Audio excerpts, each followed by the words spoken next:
Good morning. Welcome to a little bit different, and apparently Simon's frozen and I don't know what's going on. Thank you, Zoom, for being wonderful. How are we all doing this morning? Hello? Nope, there we go. You're fixed. How are we all doing this morning? Feeling okay? Today we're going to be doing something a little bit different. We're going to be playing a game. It's a hack of Vincent Baker and Meg Baker's Firebrands that actually I ended up writing. It's called Among the Phoenicians. It's Firebrands set in the ancient Mediterranean just before the start of the First Punic War.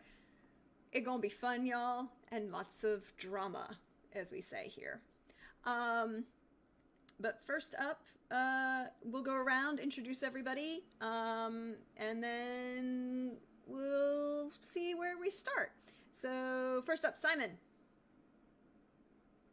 Hello, I'm Simon at Wandering DM.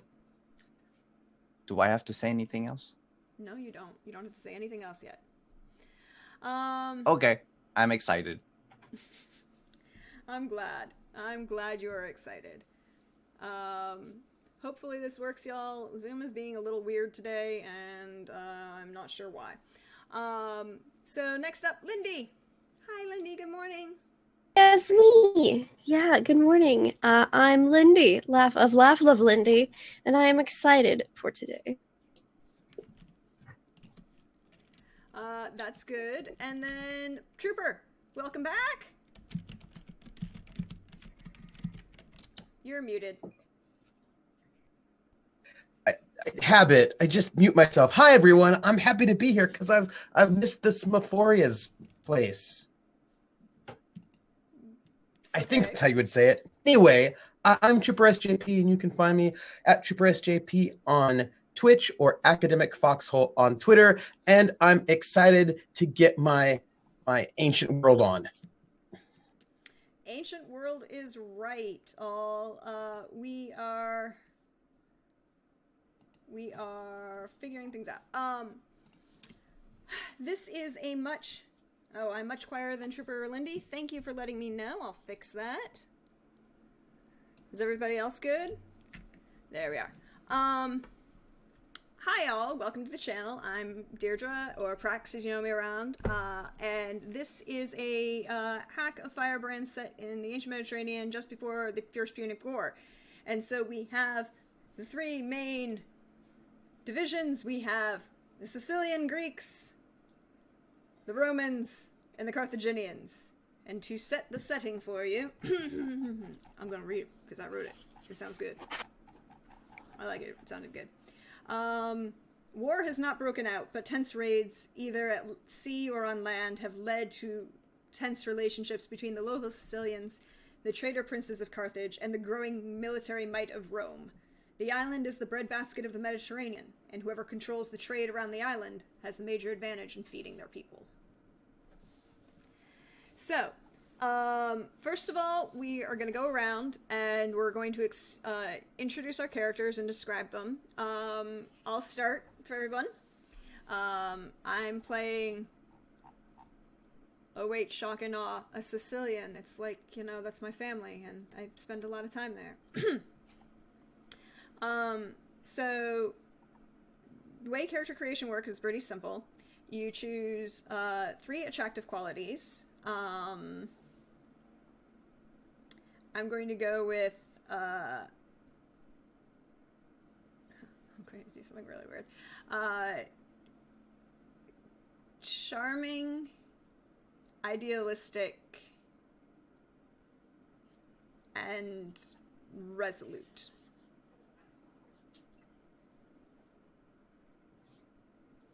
For my attractive qualities. I should write these things down because they're going to be important and they'll show up later. Charming, idealistic,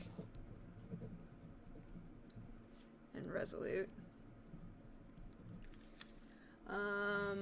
For the flaws, and you check 2 flaws, I'm going to be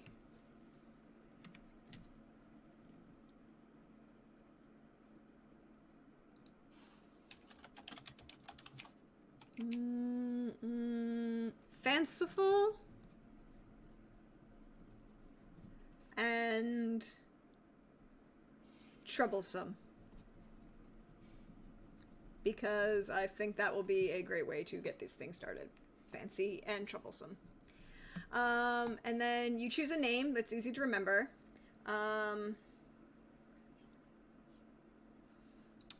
Probably gonna go with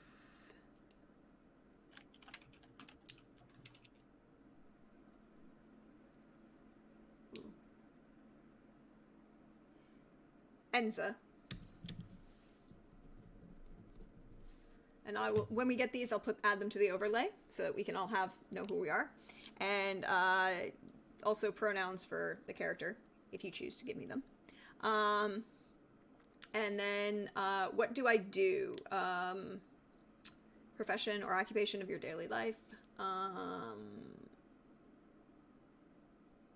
She owns an embroidery shop, like a clothing weaving and dyeing shop. And then I have a repurposed fishing vessel, a stolen trireme, or a modified merchant ship. I'm going to go with a repurposed fishing vessel. While fast and maneuverable, it is not as strong as the great warships. Room is tight, but you can fit a small squad of raiders on board for boarding action. So I have raiders. Yay.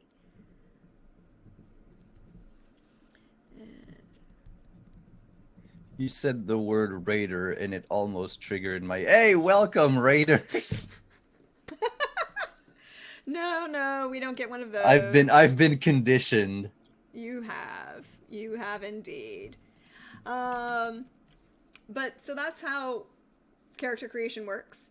And I'm going to go around and do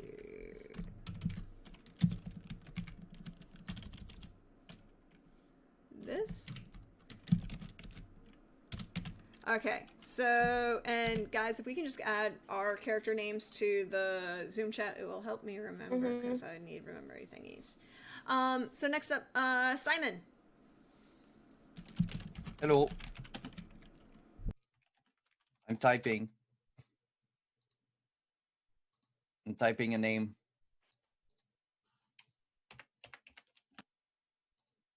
So, I am Astartes the Third of Carthagia, or Carthage. How do you pronounce it? Carthage. Carthage.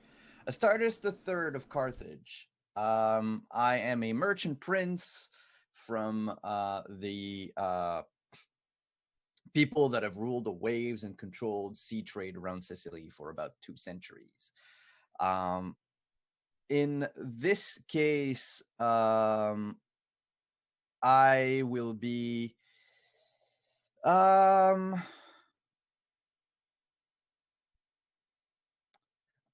yeah, some sort of like warrior lord of Carthage. I am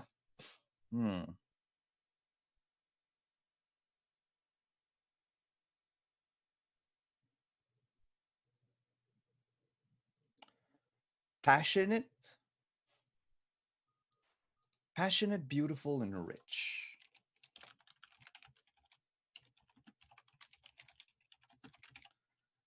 And my flaws,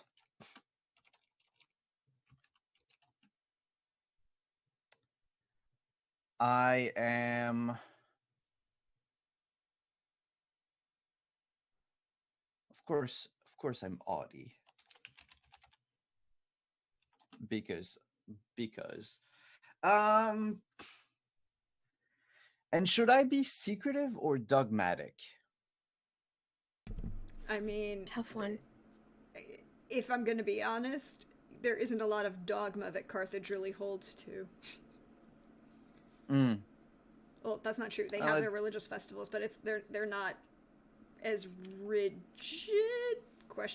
as other ancient Mediterranean societies. All right, then I will be secretive.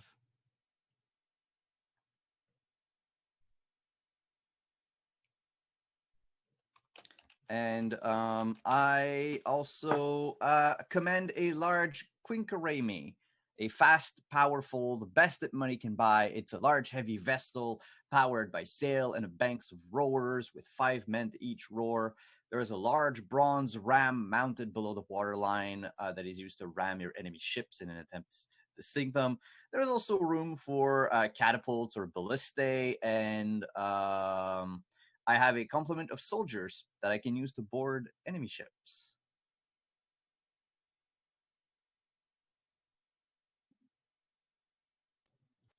Yep, you have all the complement of soldiers that you need. Hit me. So, Simon, what were your 3 positive qualities again? Qualities are passionate, beautiful, and rich. My character is the very definition of privilege.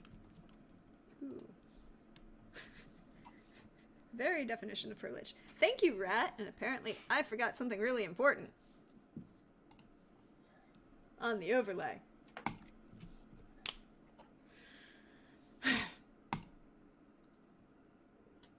Because, you know, I forgot to add the alert box. I hate it when I forget to do that. There we go. Cool. Cool. There we are. Ha ha ha. You're a bad guy, Simon. We'll see. We'll see. And next up, Lindy. It's me. I have decided on being a Carthaginian. So from Carthage. I am cultured, enthusiastic, and radiant. My 2 flaws are fickle and let's go with critical. Yeah. Okay, sure. And then my name is Clarissa, because I just have had that name in my head this morning. So Florenza? I want Clarissa. How'd you spell Clarissa? it? Oh, Clarissa. Yeah. Okay. Sorry. And pronouns for Clarissa? She, her. Okay. Cool. Cool. Oh, Clarissa, are we of the same family or different families? That's a very good question, Simon. What do you think? Do you have any thoughts on the matter? I would leave it to chat. Oh. Are Simon and I friends or rivals? Dun, dun, dun. Well, chat, you heard. Or both.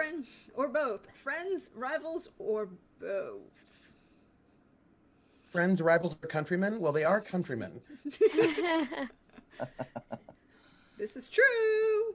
You know, friends, but family rivals. Familiar frenemies. Both. Familial both. frenemies. Yep. I guess we'll technically be from different families then, and then we'll let the drama Okay. play out. All right, then. Different families, but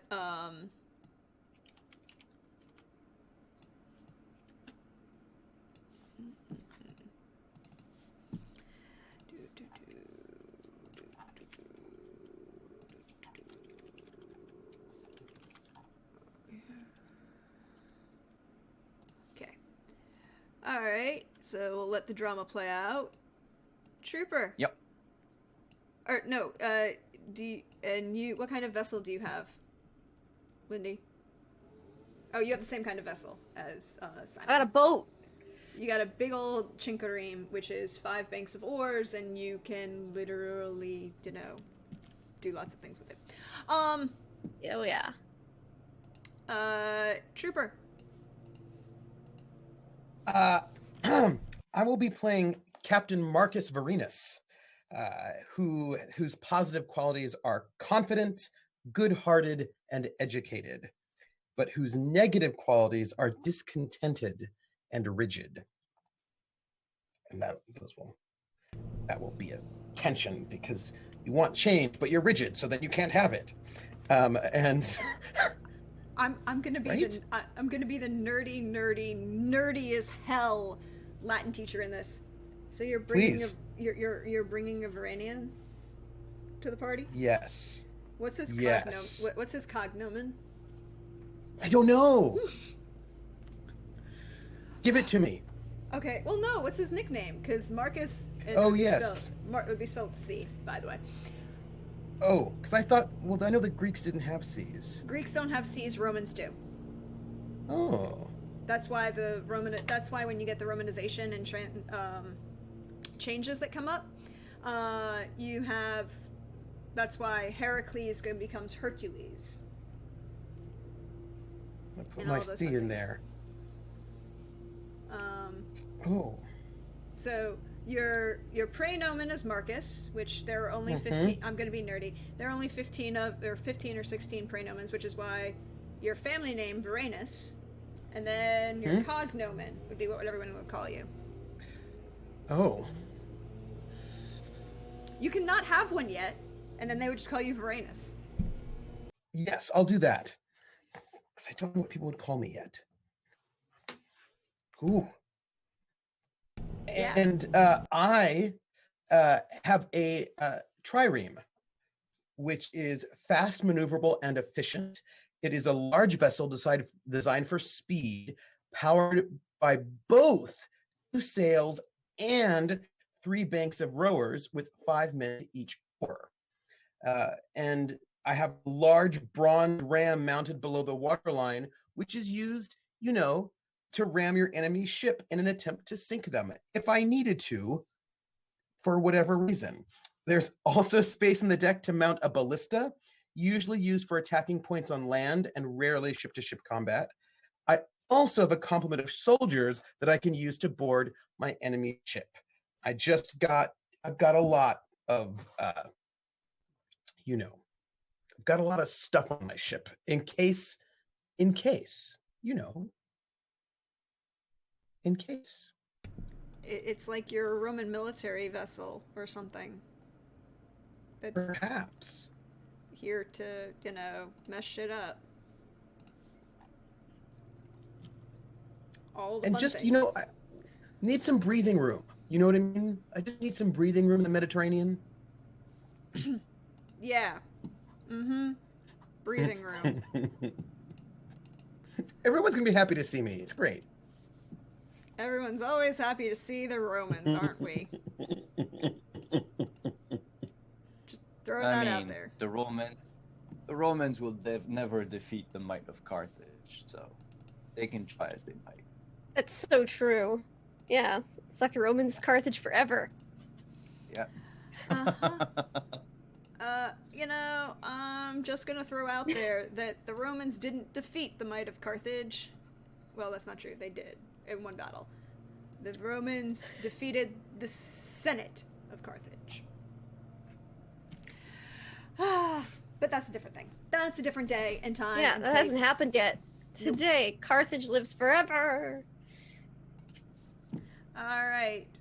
So, we have the overlay fixed, the alert box is fixed, everything is fixed. The next step is where we all play solitaire, which is basically we decide what's been going on before the start of the game. And then you play that out in your head and see, and then when you end, it hasn't changed? Do you not see all the names? I changed all the names. I do. Yeah. Rat. Yep. I see it. Yep. Oh, it blended with the background? Okay. Yeah. Okay, well I can change the color. That's easy. Changing color is easy. Yeah, or just put a background.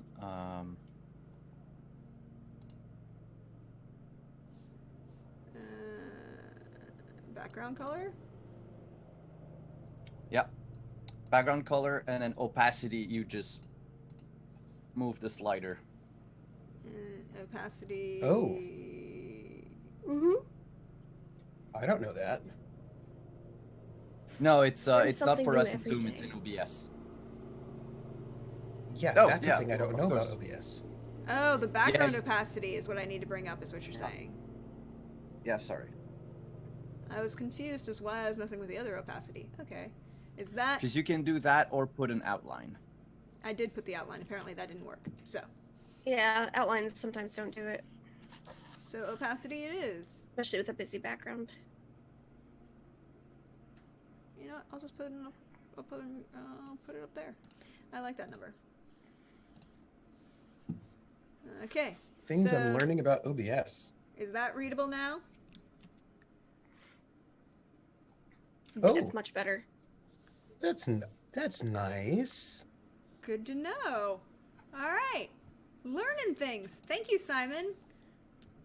The more you know, right? Okay, I can leave those alone. All right. So, and then once you've played through Solitaire, we'll go around, and once we finish Solitaire, we'll say what everyone, when everyone might notice, what everyone else is, you decide what everyone might notice and what everyone else has heard, and at the beginning of the next scene, whether you're playing it or not, you say what that is, like, what's the gossip, y'all? What's the juicy gossip that you've been sharing or not?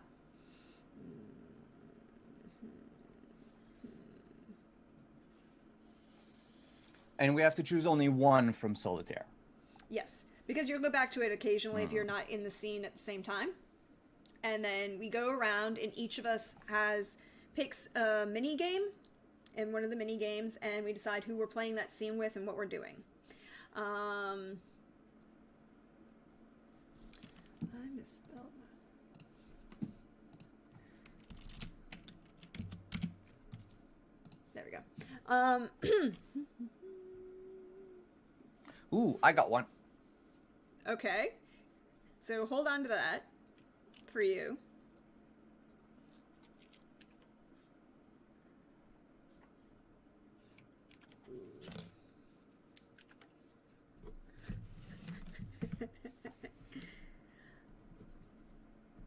And you can always tweak these. These are kind of the general idea. And Yeah, I'm... Oh, sorry. yeah, go ahead. I was going to say, I'm going with what people have heard of it. Like, the one I chose is what people have heard of it, not necessarily what happened. Yep, exactly. Go with that. As long as you know the true answer. Mm-hmm. Yes, it's just the answer is tainted by my flaws.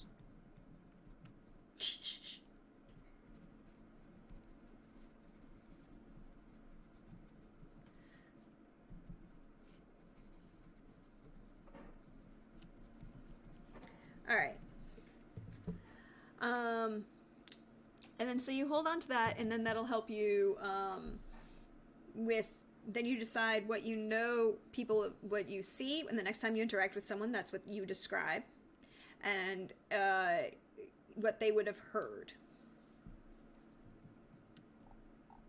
And then I'm gonna start, if that's okay, guys, to kind of set the first scene. And what I'm going to do is, because I think this will be a good scene to start with us for us all, I'm going to start with a Festival of the Gods. It's a festival to... Well, hold on a sec. I need to pull up my calendar.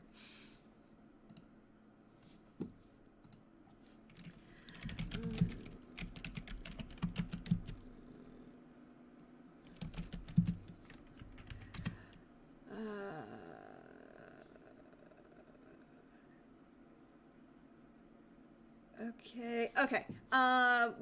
It is a festival to Flores. Aha.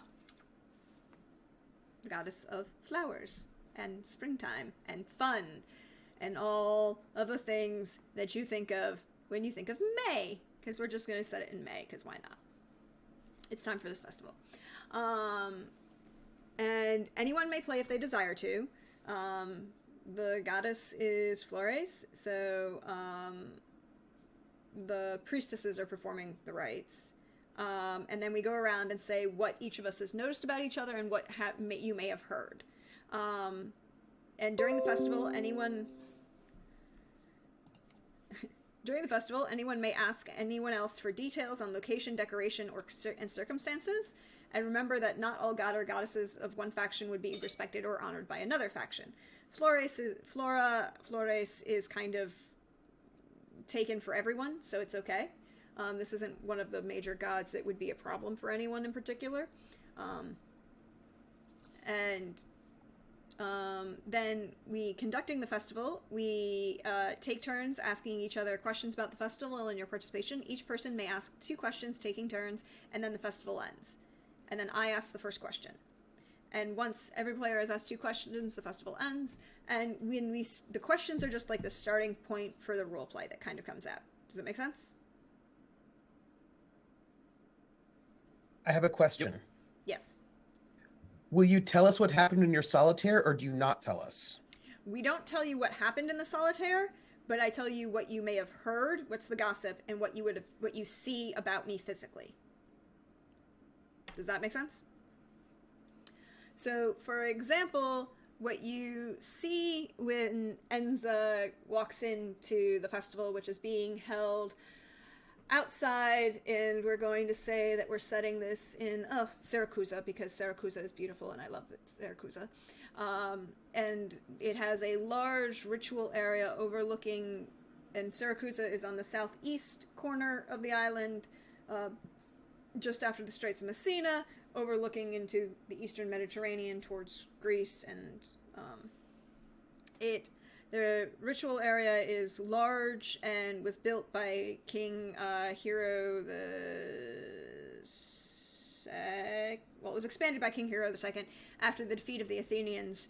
And it was a major festival that he held where he sacrificed, he had to build out the ritual area because he ended up sacrificing, I think the count is like 500 bulls in a day. And so the ritual area is like the size of a football field. It's gorgeous. It's beautiful white stone now, over on the cliff overlooking the sea. It's very pretty. It would probably be decorated well with lots of flowers because it's the height of spring. And Flora in Flores is the goddess of flowers, so there are flowers everywhere. The fruit trees are in bloom, so you probably smell a lot of citrus in the air. A lot of the olives are everywhere. And Enza comes in a late Greek style pilum in blue and purple. It's very stylish, but she made it, so it's kind of show off her own skill and ability because she owns a weaving and dyeing shop, so there's literal embroidery, and because it's a festival day, so it's one of her fancier pieces, and there are little flowers embroidered interweaving among the Greek style keywork along the hems. Her hair is done up very intricately with lots of pins in it. A little bit more practical, not all the way up because she's not married, so that wouldn't be a thing that she would do. But you would see that she is her hair is dark brown, very dark eyes, tan because she lives in Sicily and it's just, everybody's tan all the time. And she looks slightly smug at the moment. And you would have heard around that warehouse belonging to Astartes' family had a accident, and there were a bunch of broken windows. And they haven't said, but there are people who claim that they were missing some things from that warehouse.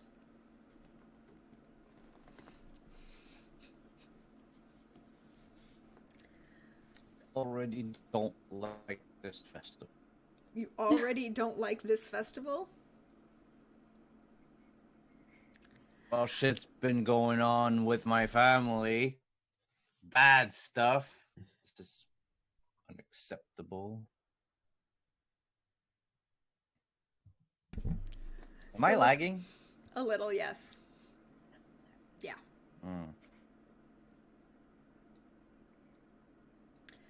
So, who wants to describe what they look like next? I will can. go. Oh, No, you go Rome first. first. You. Rome first. No, you. Oh, fine. Fine, Trooper. This time. I win. Or next time it's going to be you, though. So I'm just putting that one in my pocket for later. Okay. So Clarissa she is dolled up a little bit for the festival, you know, like you do.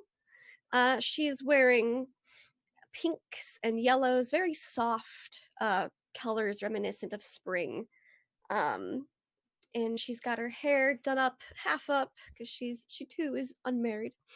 And she's pretty buff for a lady, because, you know, she goes to war and stuff. She's got a ship, you know, cool things. But she's definitely got a bit of a glow about her. She seems to enjoy the festival a lot. But there's been rumors floating around as she's walking through. Some of the other Carthaginian trading princes are kind of giving her the side eye. Rumor has it that there's a bit of an argument, maybe a feud of sorts. Just disagreements between her family and a lot of the other Carthaginian families.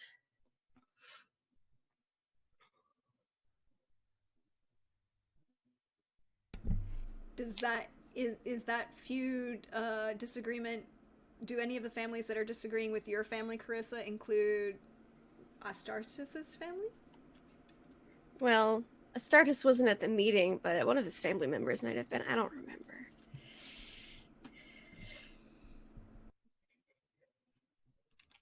There's so much bickering and jealousy. People are jealous of your boogie. That is true. So true. Yeah, he personally wasn't there. Who am I to remember all these other family names? Sounds real tedious. It sounds real tedious. Sounds real tedious. I want to know. I can't wait to get into this. So then, Trooper. Varinus is in uniform because it's a festival and it's work, as it were. He's there with sort of a complement of his men, and he's often on duty, and so he's often in uniform, and his uniform is spotless. All of the little metal bits are highly shined. The leather's in good repair, and he's got short cropped blonde hair, sort of done in a Caesar cut.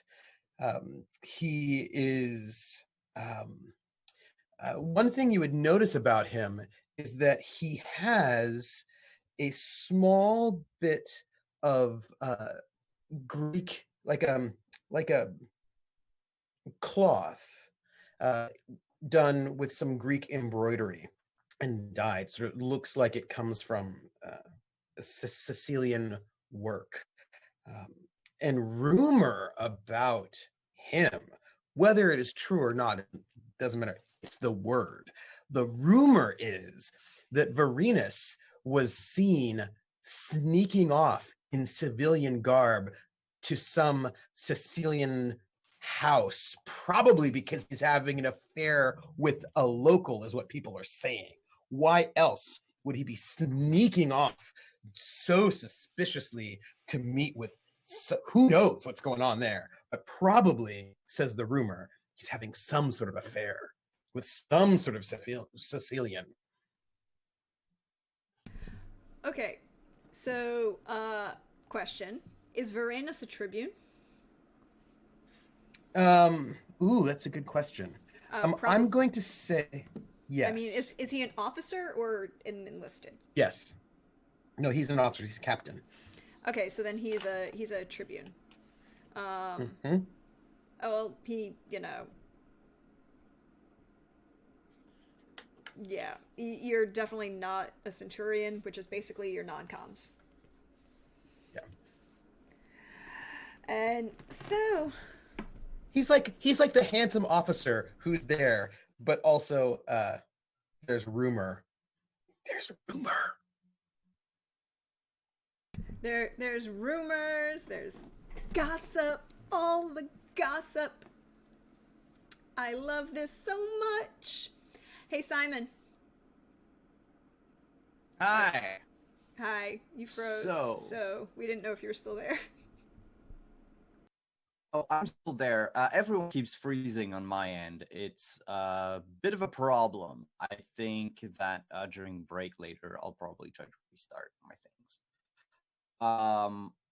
But yes, Astartes is dressed in a brand new purple tunic with gold embroidery.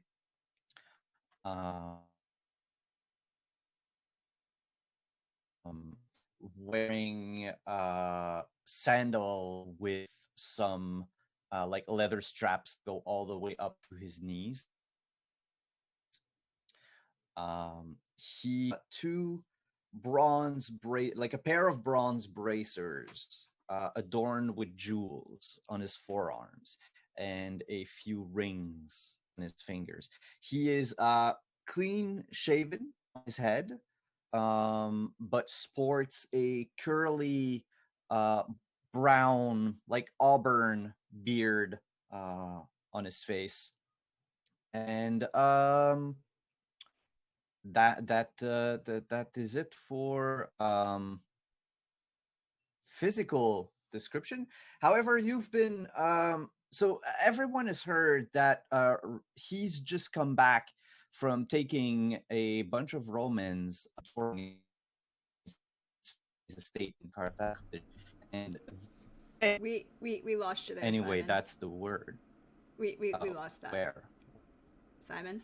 Okay, let me restart. I heard Romans. All right, we're gonna hold on 1 second, guys.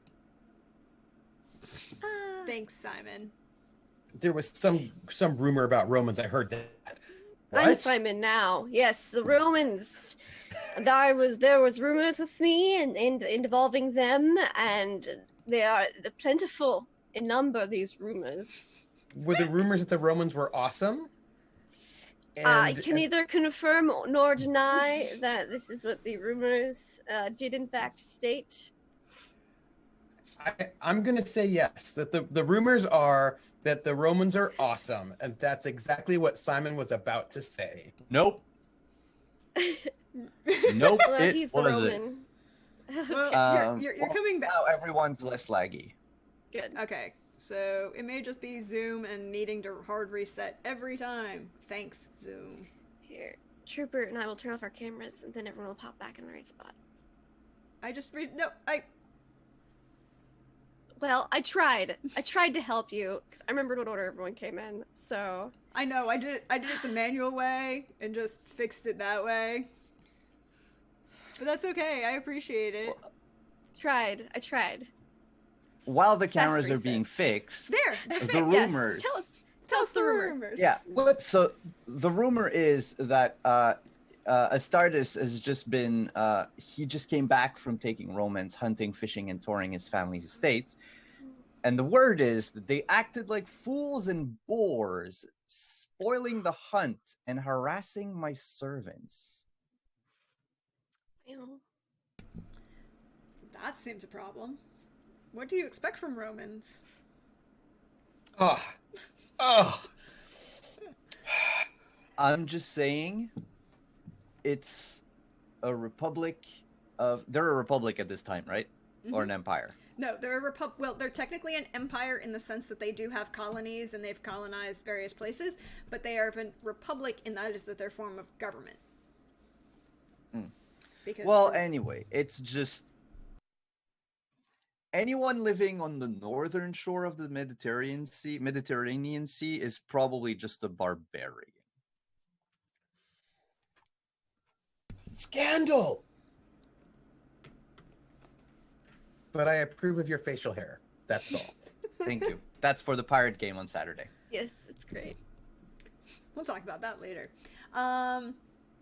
So I'm gonna go around and we'll start the questions. Each of us gets to ask 2 questions, and then the festival ends. So I'll start.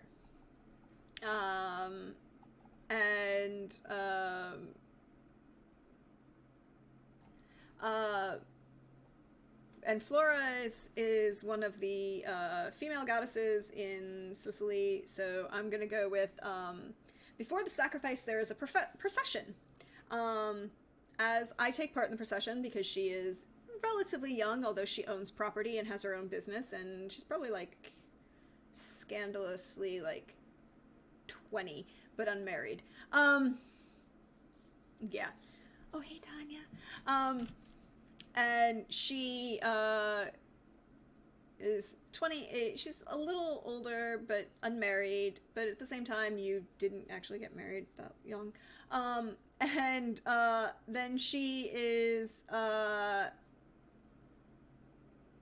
of the procession, and she's in the middle of the procession. She's not one of like the very front where the ritual priests are, or like one of the girls who is chosen as one, one of the crowners for the they're going to crown the statue at the site at the festival site. But she's part of the procession, and she's there, and she's kind of dressed up. And before the sacrifice, as I take part, I meet your eyes in the crowd, Astartes. Do you maintain the gaze, or do you turn away?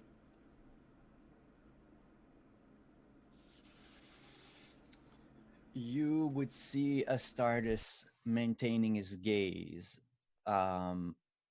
and also looking you up and down, the same way someone would evaluate commodity. Good to know. So then, Simon, I'm the bad guy. You think you are. There are no bad guys in this game. I'm making myself as a bad guy. So then we'll transition to you, and then we'll go around. Does that work for everybody? Okay. This festival honors one of your gods or goddesses, Marcus. Mm-hmm. I offer to explain the importance to you. Oh, no, wait, that's one of my, sorry. Do you have any role in this rite? I think that as sort of a local, as a person who's sort of stationed in this area, I think I have some right. I think I'm sort of like participating as like a gesture of goodwill. So I think that I am probably carrying some like maybe one of the sacrifice items to the. You're leading one of the you're leading one of the goats. Yes, I think I'm leading one of the goats, and it's one of those things where you're wanting to be. It's what is it? Hearts and minds, right? It's good diplomacy, and I'm leading one of the goats, and that's one of the reasons why I'm all done up in my uniform to sort of be a good presence. and I seem to actually be enjoying myself. Like I'm. It's like a beautiful day. It's a beautiful day. We're in a beautiful location. We're having a festival, and I seem, generally speaking, to be enjoying myself, if clearly taking this very, very seriously. Like I'm not getting wild. Like there's a little bit of a like I'm doing my official duty sort of a thing. Everything has to be correct.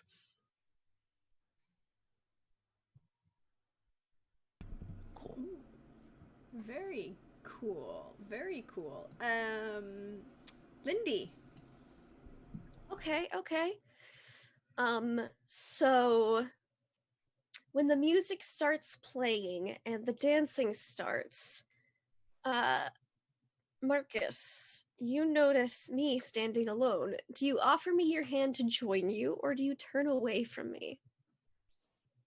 Oh, well, Marcus is good-hearted, and so Marcus hates to see people not enjoying themselves. And also, here's the thing.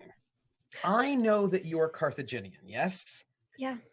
And I also have heard these rumors of some of my countrymen being boorish at a Carthage estate, and that cannot do at all. So I feel very like, there's a little bit of anxiety about making sure that everybody is doing well. So I will certainly ask you to dance, but here's the thing. Oh, no. I am not the most... You know how like some people when they dance they're like, yeah, I'm into it. I'm a little more stiff about it all. Like I'm having a good time. And I ask you to dance and I want everything to be going well, but you can tell that I'm just a little stiff, and not because of you, but just because I personally as a dancer am a little stiff. Cool. Which might be humorous. I don't know how you feel about that, but I imagine she's cultured but also enthusiastic, and your heart's in the right place. So, but also when I come to ask you to dance, there's no I think it's important. Like, there's no awkwardness about it. He's very confident. He's wanting to sort of be a good keeper. It's just that he's good just Roman example. A good Roman example, which then makes his dancing a little stiff, right? He doesn't indulge in his dancing, but he dances because it is done. And then, Trooper, you have a question. I do have a question, and I saw it. So, because of the festival, all of the factions agreed to attend peaceably. But there's a small argument growing between two members of opposing factions. I think there's a bit of an argument between the Sicilians and the Carthaginians at this moment. And I see this happening in the middle of this festival, which causes me quite a bit of agita. So I'm going to ask Enza, who is, right, this is like your home space. And so I ask you if you help me. And also I think that perhaps it's a mixed gendered argument. And so I ask you if you would help me diffuse. And so do you aid me in breaking it up, or do you use the excuse to continue a previous argument? Ooh, I think right now, so what I think looks like is you have a bunch of younger Sicilian girls who were at this festival and were having, like in their teens, having fun at this festival, and a couple of the unfortunate dude bro Carthaginians started saying something. Not you!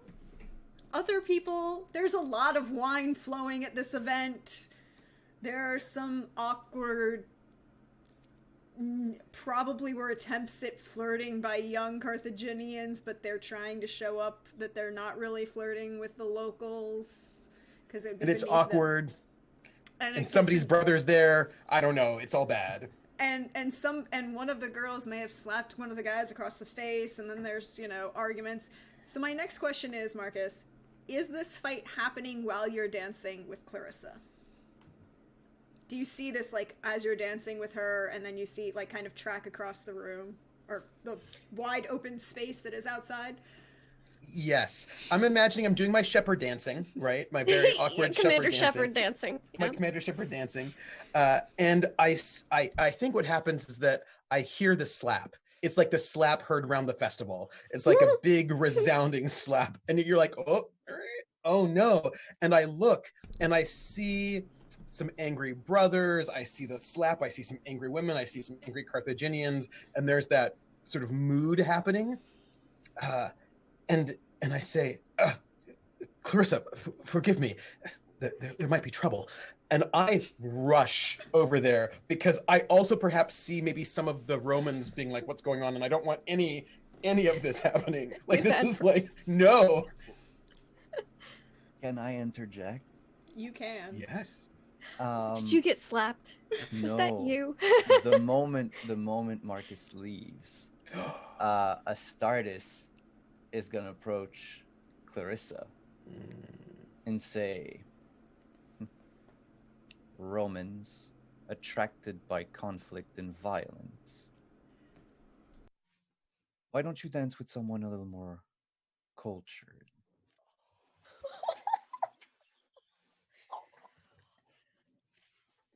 That's a burn.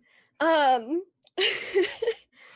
think she'd just look after Marcus running towards the slap heard around the festival and just everything that's going on and go, that sounds nice right now.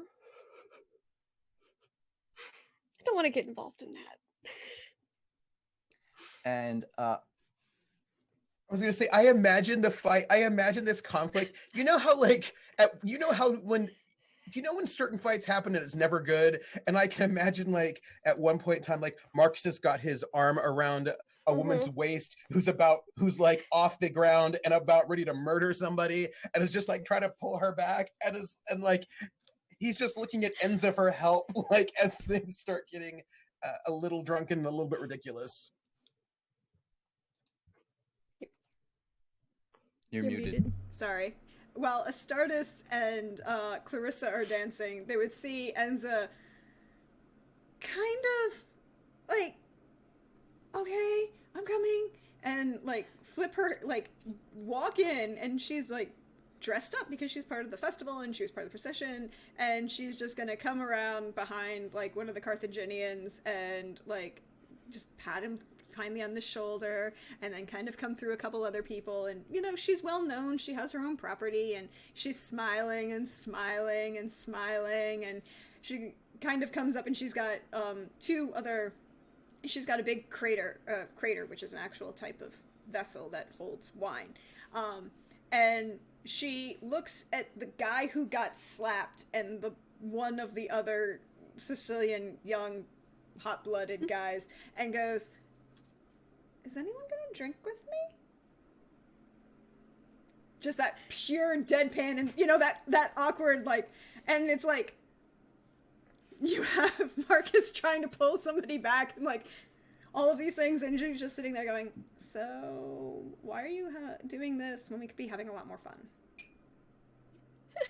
Because she's idealistic and troublesome.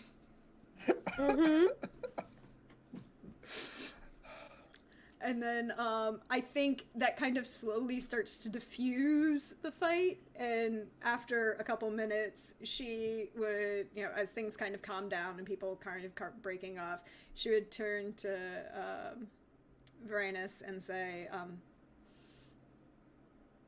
well, you owe me a drink. Oh, of course. And he knows his P's and Q's. He knows all of his customs. He's very well educated on, and he's like, oh, of course, pardon me. And he's going to go off and get the drink, because the one thing about him is he's always wanting to do the proper thing, like how it is done is what he's going to do. Always, although he longs for adventure and excitement, but nonetheless. and so he will go and get all the proper. He'll get the crater, and he'll return and hand it to you. Sort of, I'm so sorry for the. I have to apologize for the Carthaginians. And he hands you the crater. Why is the Roman apologizing for the Carthaginian? I don't know, but it seems the proper thing to do. Huh. Well, I thank you for helping break up the fight, but I'm quite sure that she's not going to be happy that you left her in the middle of dancing. Oh, and like you see, like you see the weight of oh no, faux pas just sort of hits Marinus, and he's like, oh, I should get another crater. You did. And I think she like tries to stop you as you walk away. But she does. She's like, What did you want to interject, Simon? Interject. Go ahead. A small flashback as Ooh, Marcus yes. sees Clarissa dancing with Astardus. There's a brief flashback of a few minutes ago where when Astardus handed a handful of silver pieces to one of the Carthage boys to start shit at the party. And Varinus sort of like makes his way with this crater over to where Clarissa was, but now she's dancing with the Stardust, and he goes, oh. And he does not interrupt because that would be rude. And, Oh. By the way, I am so sorry, Trooper, for putting you through all that shit. I love it. I love it. I'm here for it. And you can just see him sort of standing there a little, just a tad awkward with like the crater, and he's like, oh. And he looks around and he stands in the corner awkwardly. trying to project I'm supposed to be here, and I'm a good presence with like 2 craters in his hand. Like, look at that Roman double fist in it in the corner, just drink in each hand. So why don't we, for this round, go in the opposite direction for the questions then? Okay. Because I have one that I want to end on. Is it the last question? Yes. So we should wait. I feel like that's a one. group question. I feel like that should just be the group question at the end. That is the group question at the end. That's how we'll do that. Because I was hoping that would be how it ended up. Wait, I went last, yes? Yes, so now it's your turn. So you go first. We're going, woo? Yes. So, okay. So here's the question. I'm with the goat, which is slaughtered, and of course, there's cooked. There's like the festival is sort of reaching some really great moments. Everything is going very well, and then of course the acolytes present the cooked meat of the sacrifice to the audience. There's like a large. This is really wonderful. And I offer a small piece to Enza. And I say, oh, Mistress, I thank you so much for helping out with that altercation earlier, if you would. There's this look across her face of like, oh, okay, yeah, sure. Not that you offered, but she was like really kind of smiley and bubbly, and then you called her mistress. It's like, oh fuck, I'm old.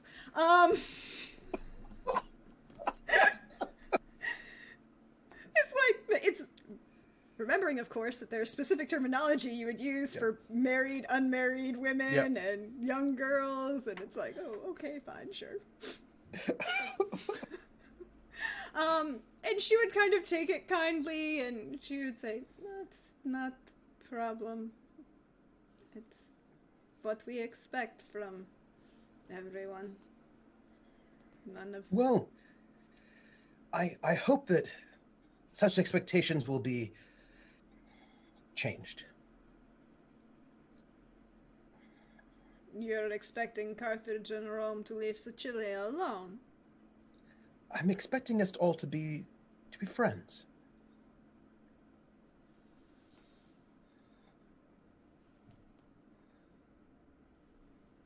mean, I'm an idealist, but my idealism is not that level of idealism.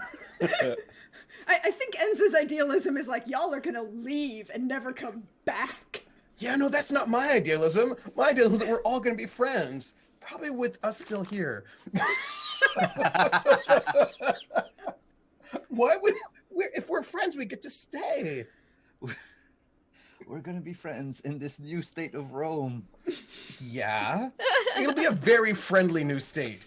I mean, right?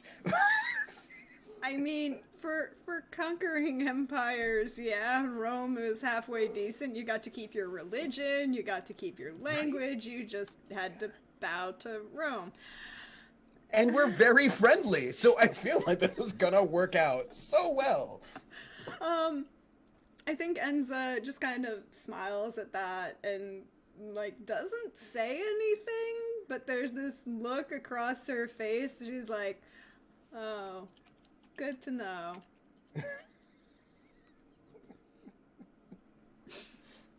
And she's like, are you, and she'd kind of try and keep the small talk kind of going, and this moment of, like, pulling it and keep going with it.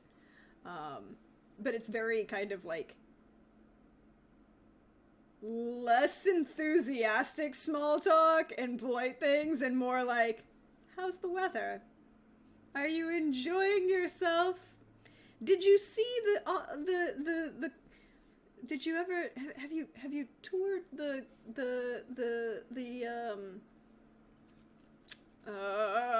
not a mine but a quarry at Ostagar? I have toured all over Sicily. This is such a beautiful place. I'm so happy to see the countryside, meet the people. This is a dream. You have such a beautiful country.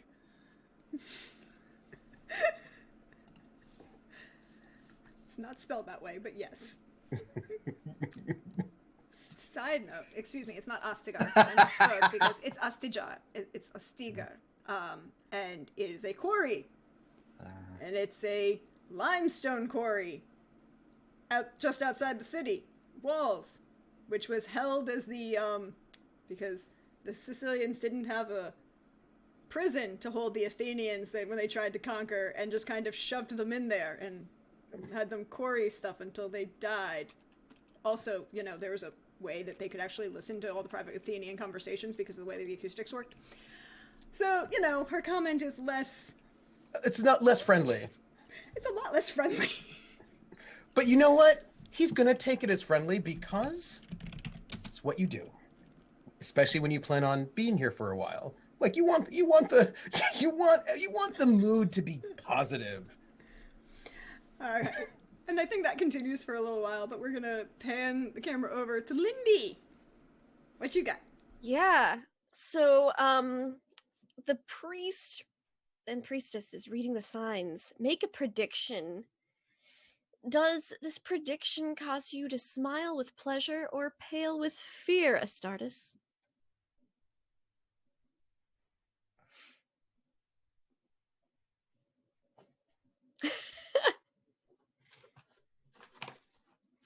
I'm looking for a coin. You don't have a D20 just sitting next to you? Yes, but I'm a merchant prince. I'm going to flip a coin. Do you want Oh, wait, no. tentacles or eldritch Oh. signs? I lost my coin. Okay. And that's Hey. a sign.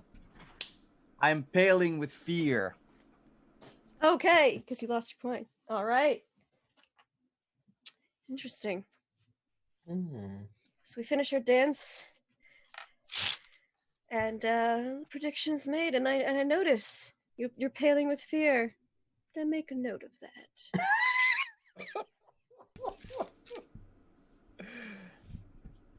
Ooh. What's the prediction? Why are you so scared, bro? Because he's jealous of my boogie. That's why. It's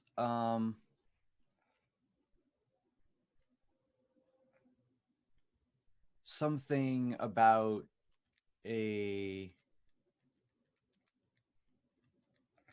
lone sheep that will bleed silver. The lone sheep will bleed silver and blood. Ooh. Okay. Interesting. Something like that.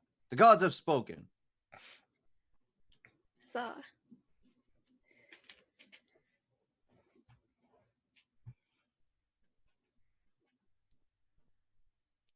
So much going on. I think it's Simon's, right? It is Simon's turn. Lindy took my question, so I'm gonna. Ha! That's why you always have backup, Simon. I really wanted to see how Astartes felt about that. You know, it seemed like a good question to ask Astartes.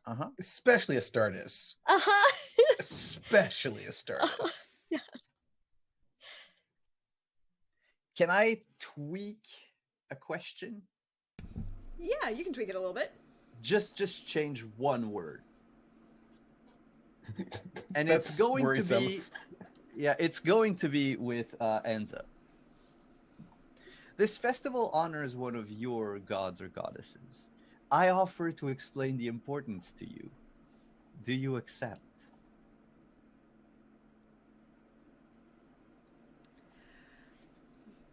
I think you're like standing there in this moment and she's just kind of looking at you and has this moment of like tilts her head a little because she's still got the flower crown that she was wearing in the procession. She's still got the like all of the flowers that she was carrying. You know, she laid out the flowers that she was carrying as part of the procession, but she's still got like little. It's like I'm sorry. What did you? I was confused, a little bit confused. But it's I was just saying, Floris is the deification of spring, the embodiment of buds blooming into flowers. You see, this right here is very... And she kind of just like subtly does the turn and backs away. And because she doesn't say anything mean.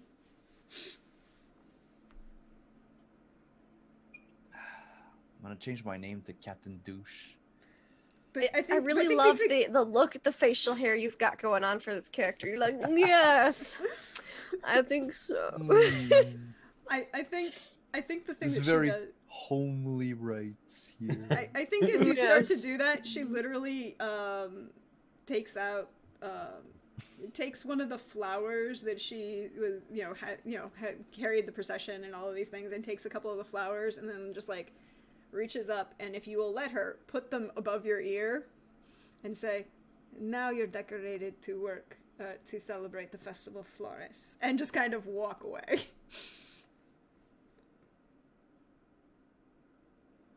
I will feel uncomfortable for a moment. And I'll turn my attentions to another person and go do the same thing.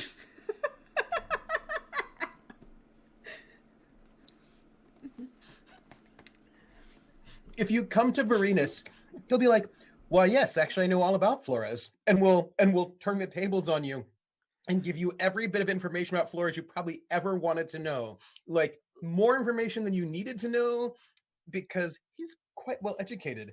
And he will be like, "Oh no, actually, that's not correct. It's not exactly the personification of spring per se," and we'll just sort of turn it back on you.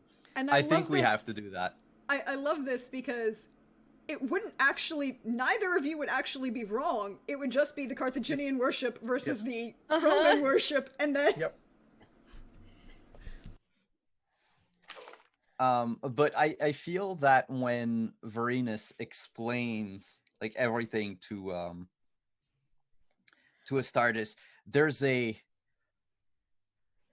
begrudging newfound respect for Romans because you have proven that you are, as opposed to the rest of your countrymen, a person of culture. Oh. And also you've put me back in my place. So And also then I offer you this crater because I have this extra crater in my hand. And so I offer it to you. Sure, we'll drink. And you're like, wait, is this the Roman I stole that girl from? You think I I didn't remember know. faces? I'm already Yeah. tipsy. Varenus might recognize you. Oh, what's the one who...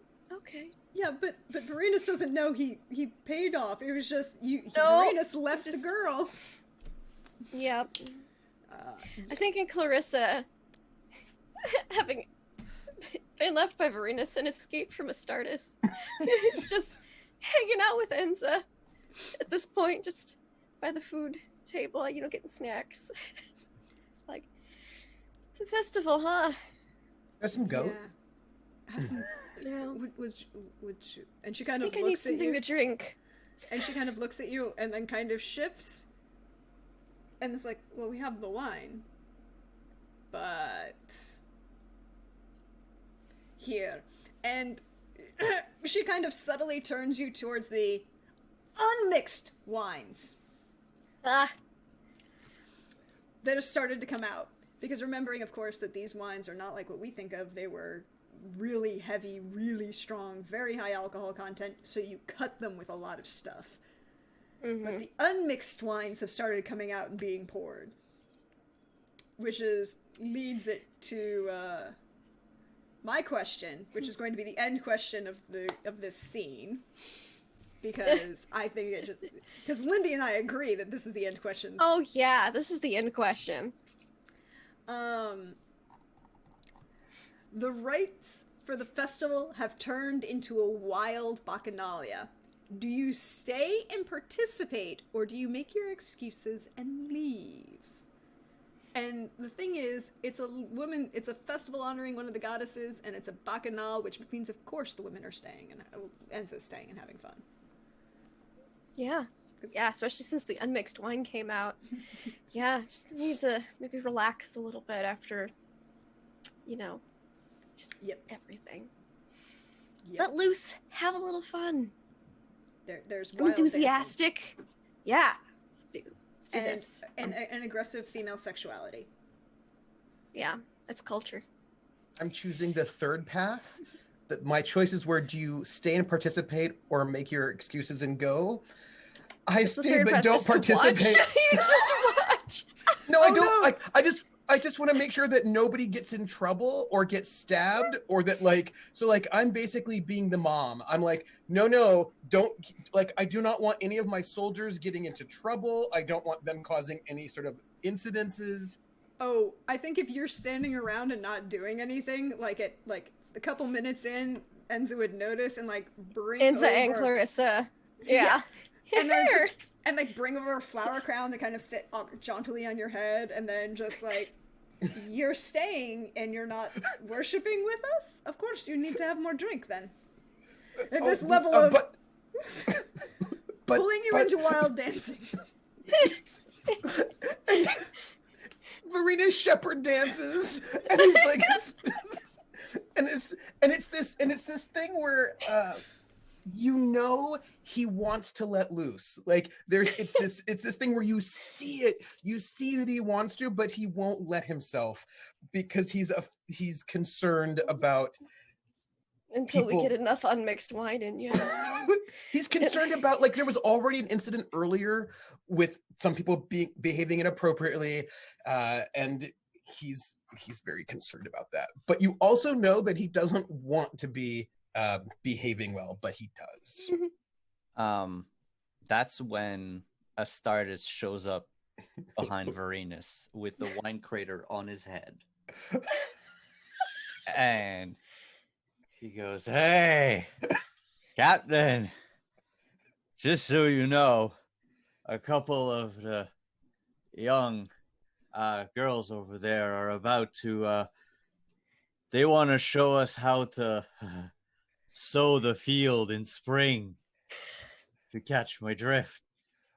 You want to come learn how Sicilian agriculture works? Wait, who's there? Wait, it's not Quintus there. Quintus is not there, is he? Oh no. And like it's this sort of like panic where he's afraid that one of his like ill-behaving soldiers might be ill-behaving yet again. And you can see that sort of panic sort of in his eyes. I don't know who Quintus is. I just wanted to. Oh, you know what? Keep dancing. I'm gonna be right back. And I just smell agriculture. And I think He starts like trying to count all of his people to make sure and like get eyes on all of his people, and he sort of wanders off from the dance because now he's concerned about all of his soldiers behaving poorly. well, I think Times two walked off the dance. Times two walked off the dance. I think there's this like little flash scene of Enza turning to Clarissa and going, well then. Would be the first time he walked away from a dance. Obviously not. He is not a gentleman of culture. And I think that's the point where we're going to pause, because we're going to end this scene, and it's also only the first mini game. But I think it's also a really good time to take a break, get some water, refresh yourselves, get a snack, and we will be right back in about 10 minutes. And we'll see you then.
Hello, everyone. Welcome back. We hope you are refreshed. We hope the concession stand had your beverage of choice, that you remembered to tip your waiter and bartender. They deserve it. And it's now Astartes' turn. What game would you like to play? So, in true Firebrands fashion, I was going to choose Stealing Time Together.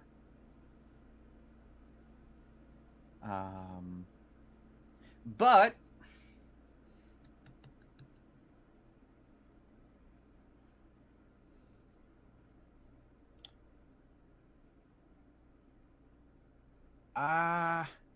it's the chosen okay. All right, I know what I'll do. So this takes place after the Bacchanalia. Mm-hmm. Everyone's fallen asleep. There's like a big pile of like mushy people. A big cuddle somewhere. puddle. There's a big cuddle puddle. And it's during the night. It's probably around like 3 a.m. Crickets outside. Maybe you hear the sound of a few night birds, and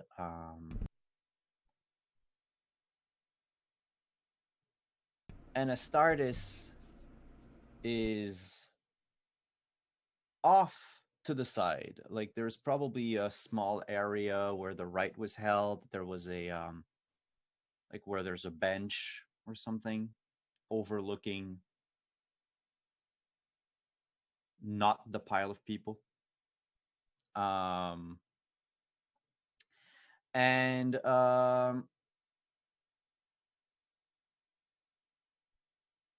I don't know who I want in this scene. Huh. Which means you want to steal time, but you don't know who you want to steal time with. Oh, that's Wait, interesting. I thought Clarissa was fickle, but whatever. Oh. Yeah, let's go with Clarissa. However, I want to add the thing that says under another's nose. Oh. Mm-hmm. Could it be my nose since I know I'm not passed out? Yeah. Yes. That's the one thing I knew I wanted in the scene. Yeah. But because I didn't get passed out because I was momming too hard. So if there's a risk that you'll be caught together, then any player may, after any answer, have you throw. On a tail, you're discovered or exposed.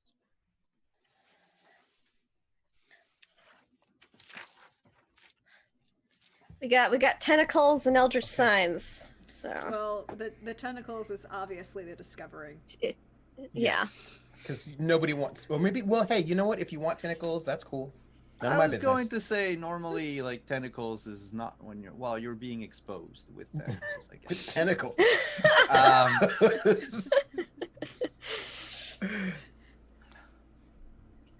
So yeah, I figure Clarissa also like either woke up or moved Yeah.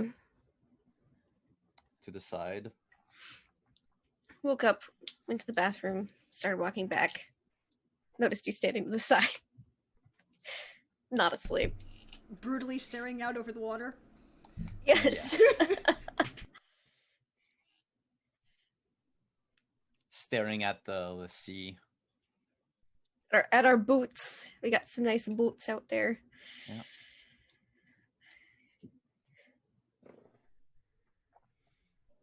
I couldn't help but notice that you came in a warship. I believe you did as well. See, they're docked right next to each other. Yeah. Any particular reason? Well, you tell me. I got here first.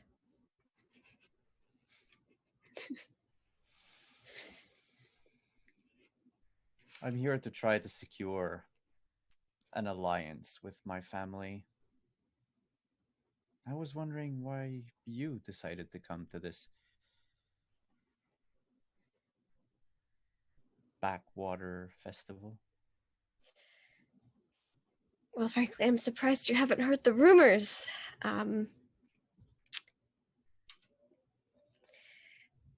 There's a bit of arguing between my family and some of the other Carthaginian trading princes. So came to escape from that whole stress of all that. Yes, I've heard about that. It's the only thing on Father's lips recently.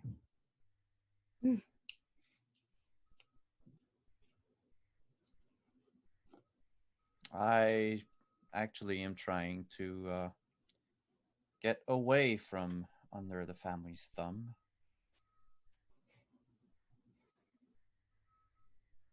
Oh. Trying to strike out on your own or usurp them? Strike out on my own. Usurping is for villains, and I don't think I'm a villain. Obviously not. No.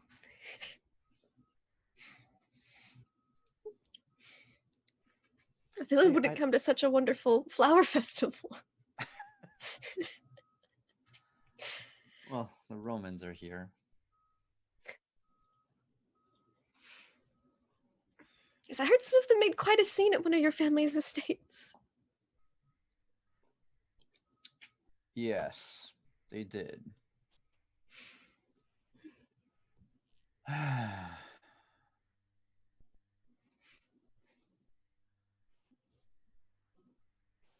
Would you believe that they do not know how to hunt properly? I believe all sorts of things. Oh.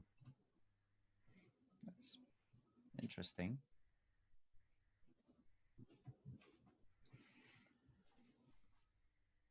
Say, I don't think I caught your name. Oh, no, we danced, but I failed to introduce myself. Clarissa. Clarissa, I'm Astartes III. Nice to formally meet you. Just a quick aside, out of character. Wow, saying my name out loud makes me sound like a real douche. It does. I mean, you wouldn't have to say the third part. I have to. I'm but he part of a has noble to. lineage. Yeah, you have to. You have to. Okay. Son of Astartes II. Son of Astartes Senior. Actually son of Steve. Okay. My dad called me third. Great granddad was Astartes. Okay. I'm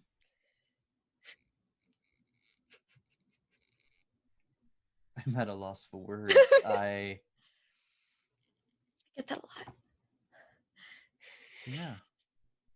Did you and I point to the pile of people. Yes. Oh. It's a shame I didn't get to see you there. I believe you were performing feats of agriculture elsewhere. Ah, yes.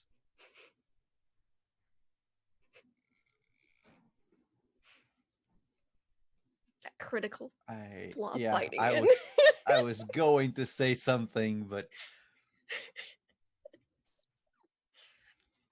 Sicilian soil is much less dry than I thought it would be.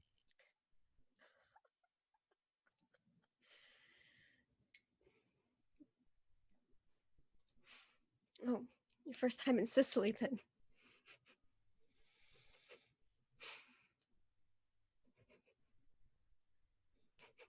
Yep. Try not to say other stuff.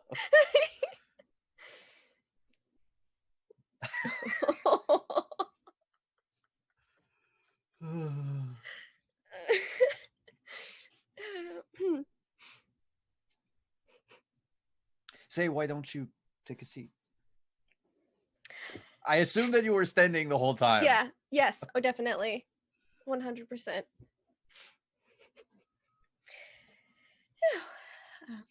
Thank you, of course.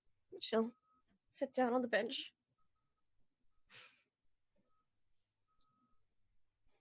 Kind of stretch out a little bit. What did you think of our host? very generous.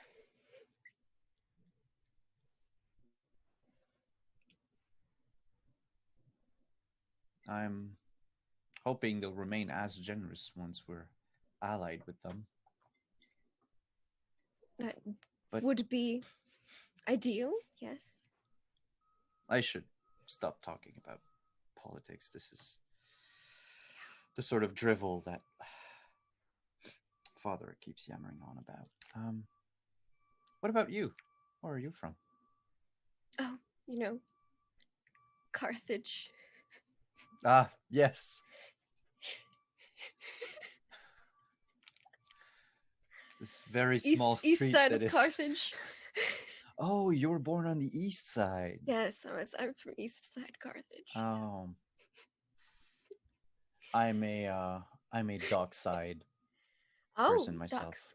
Yeah, the docks are bustling with activity. Yes. All sorts of physically demanding activities. Mm. Yep. I'm down by the docks quite frequently because, you know, my boat. Mm-hmm.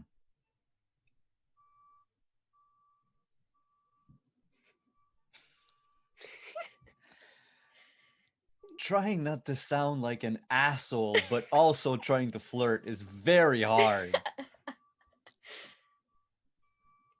Okay, I'm fickle.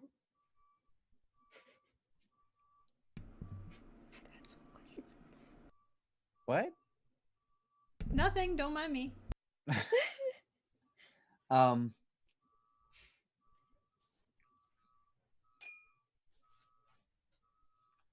So Eastside, what was your family doing? Oh, well, they specialize in boating to a certain extent, but more on the soldiers aspect. They're really into war, like fighting. Yeah. A warrior princess, are you? Well, I'm not exactly a princess, but Well, you are to me.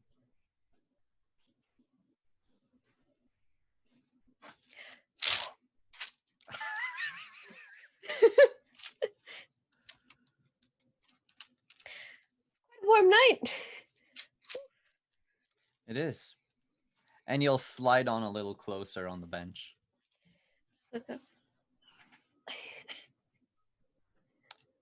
I think it's because we're in summer. Or We just close had to summer. Spring. Yes. Yes, Yeah. I think I might It's a still warm be a little... spring. It's a very warm spring. Yeah. It'll be summer before we know it. Yeah. You know what it is in Sicily. There's only 2 seasons, construction and summer.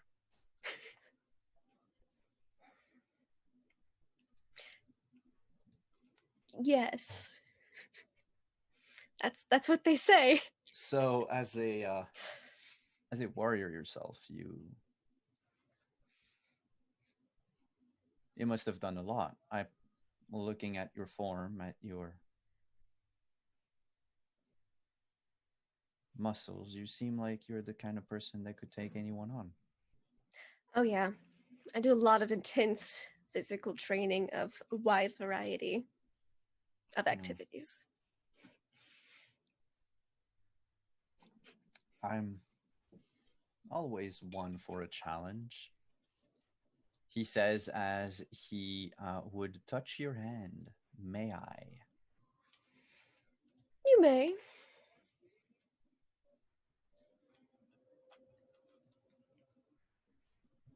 It's not like any of the drunken revelers here have given me any type of challenge whatsoever.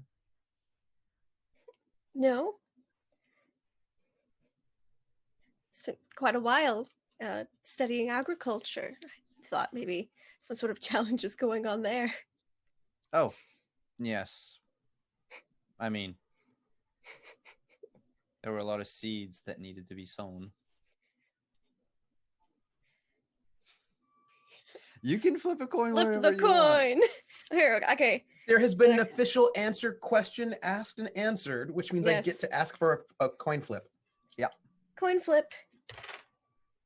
It's Eldritch Signs. Ooh, So don't not get into tails. So you're good.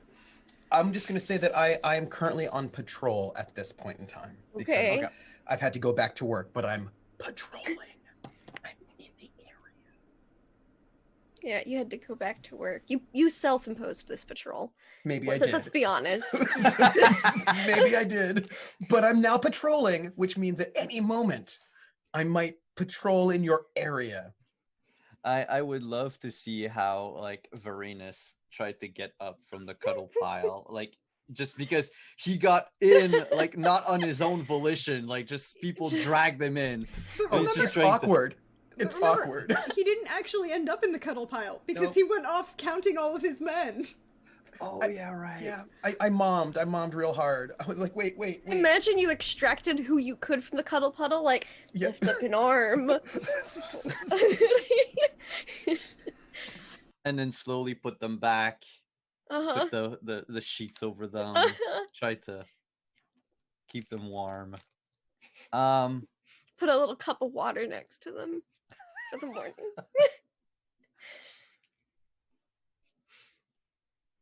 Where were we? Yes. You had to sow a lot of Challenge. seeds. Yeah. Challenge. It wasn't very demanding, let's say. I've always been curious about the prowess of warriors.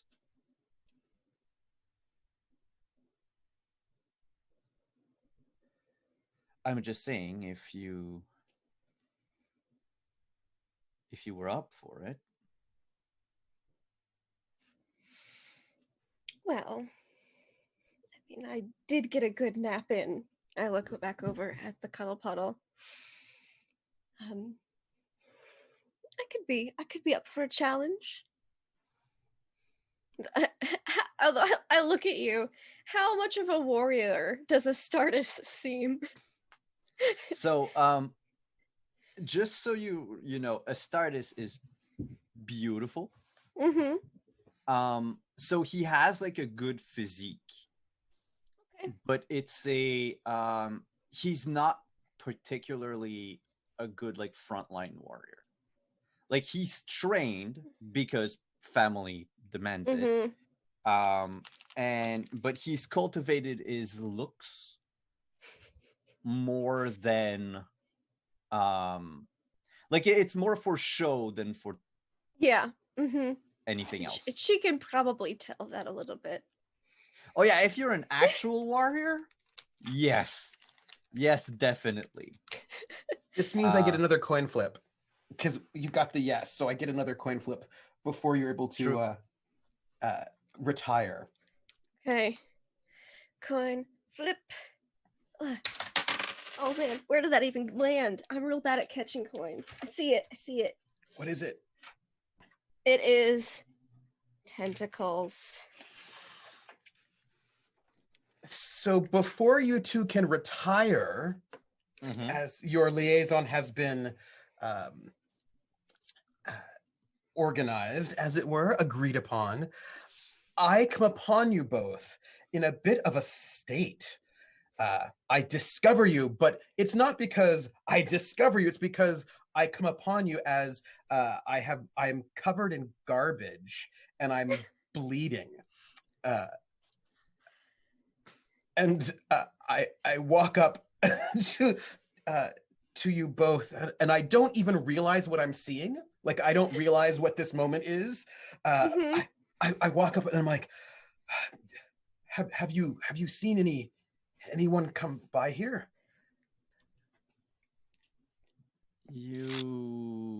Just you. Oh. Why are you covered in garbage?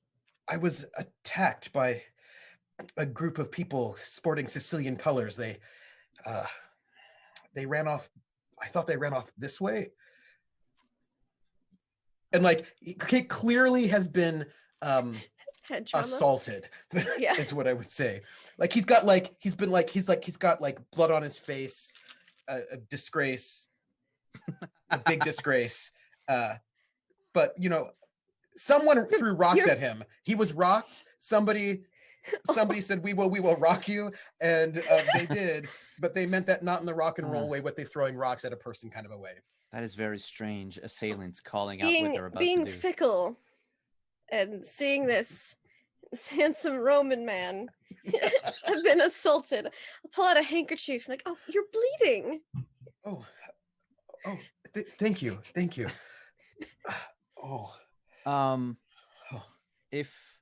And he'll look at Clarissa, like side glance at Clarissa. If you would like, Captain Varenus, we can both show you proper Carthaginian hospitality. Oh, thank you. That would be so kind of you. And I will come by you and loosen your armor. May I? Of course, because he at this point in time does not even realize what is going on yet. He's like, oh, of course. Yes, I'm afraid I've... And he, as you loosen his armor, he pulls out some garbage. He's like, I'm so sorry. And he because it's some garbage that got stuck between his armored plates. We definitely should move down to the sea. Oh, maybe that should be... You're in need of a good bath. That is a good idea. Also a good rub down. I have to say, people have said things about the Carthaginians being somewhat rude to their servants, but you all have been the most kind. It would be my pleasure to accompany you both to the sea.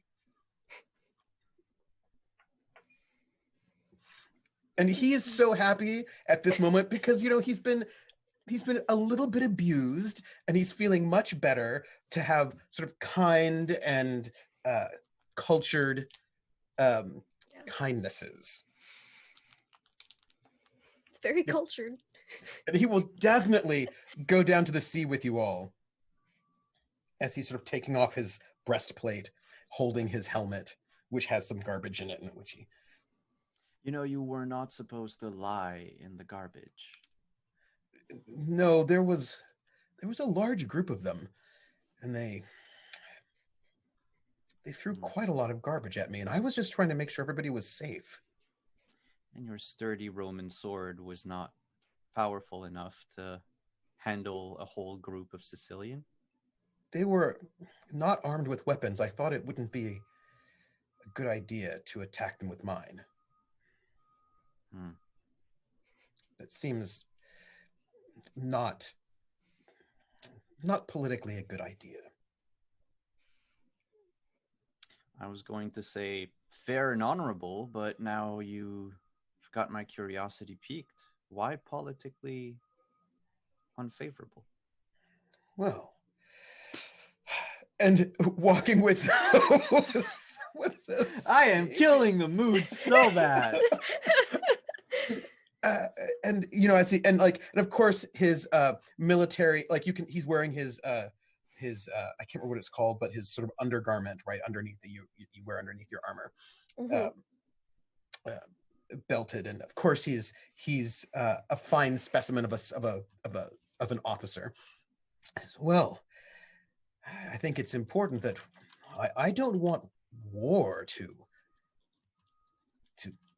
break out, and I want this place to remain peaceful and well, we can make sure that all of our memories of this place are about love and not about war. I agree. I'm pleased to hear you say that.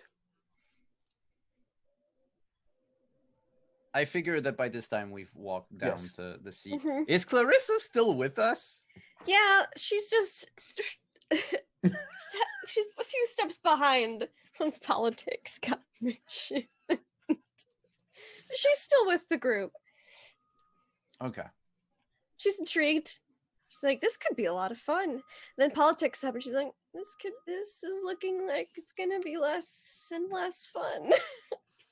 He says, Like I said, I got abandoned by the dance earlier, and now am I gonna be abandoned for politics?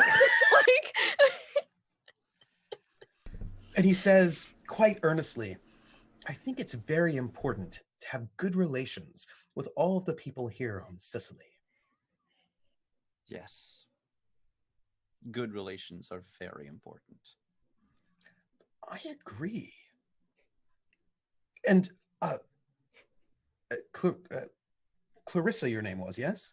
Yes. I'm so sorry for abandoning you on the dance floor. I was trying to stop a fight from breaking out. Yeah, I noticed. But it was wonderful dancing with you. I'm glad. She does not mention that you dance like Commander Shepard. But she's glad you had a good time.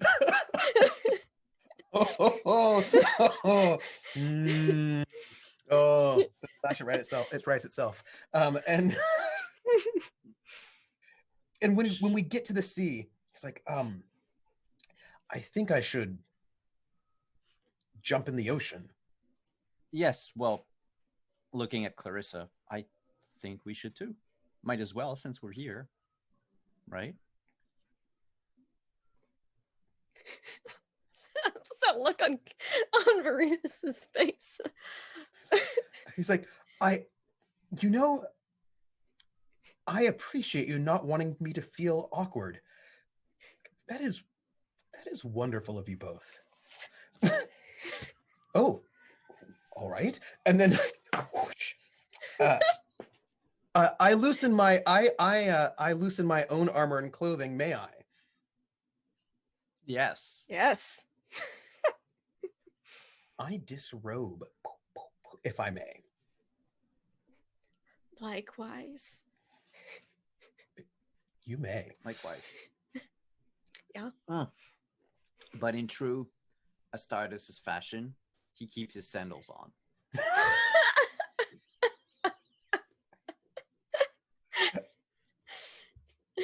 And I will bathe quite vigorously. Because I smell like garbage. I smell like... Yeah, we'll let you bathe for a moment because smells. But have you seen The Mists of Avalon? I've read the book, but I haven't seen it. Oh, okay. I've not even heard of either. Gosh, I maybe catch up. Oh, there's a whole like menage a trois scene with Lancelot, Arthur, and Yep.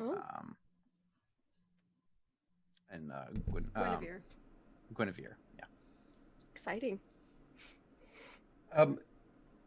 If one of you makes a move, which will probably be Astartes, because I can tell us how Astartes is.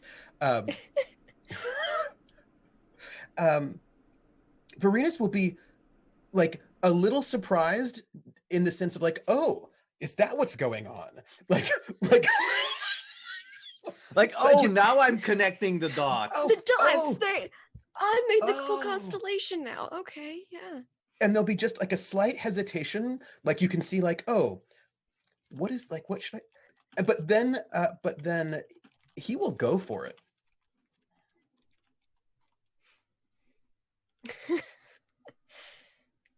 So yeah, then in that case, I would touch your lips. May I? Oh, you may. And then Clarissa, he would touch your cheek, may I? Let's see. Let me look at the things here. There's so many good ones. You know, I think at this point, I think the is yes. And let's draw a curtain upon what follows. Right. Yes. Oh, what a lovely evening. And it's not like in a huge cuddle puddle everywhere. It's just a nice on the sea. It's picturesque. And as the camera pans away from that, you just see, for some reason, a couple ships have gotten loose of their moorings and are just kind of floating out. No. This is why you never have fun. This is why you never I have imagine fun. we don't see this because we went to the patch of sea between Astartes and Clarissa's 2 warships. So we're like, the ships on either side. And we're like, yeah, this is great. Yeah, I'm and just telling you, and this the is why camera you never have pans. fun. This is why you never have fun. The minute you have fun, then things go wrong. Yeah. Oh, Tanya. You. We'll talk later. Why you need to play this. But we're going to pan away from that and come back to Lindy, it's your turn. Well, it's my turn. Okay. And we all have had rumors pop up. I imagine it's been a little bit of time now. So many good rumors. So a rumor that's been heard. I want a dance. That's going to be my scene. A rumor that's been heard is that Clarissa has been entertaining interloping Roman officers at her estate.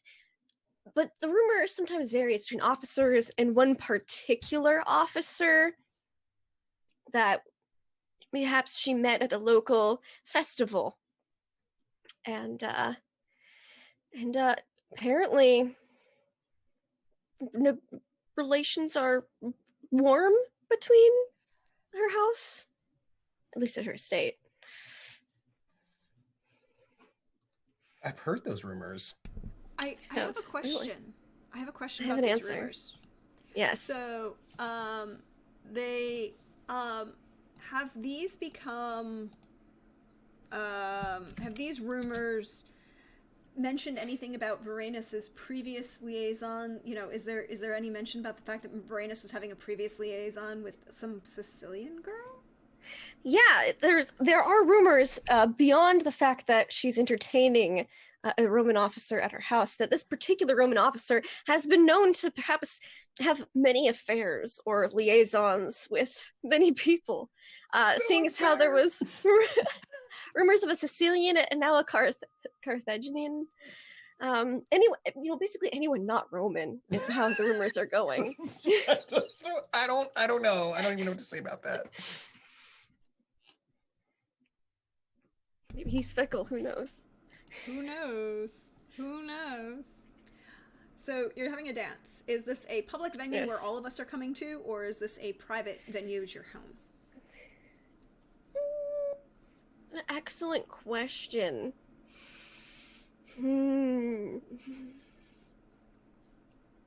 I think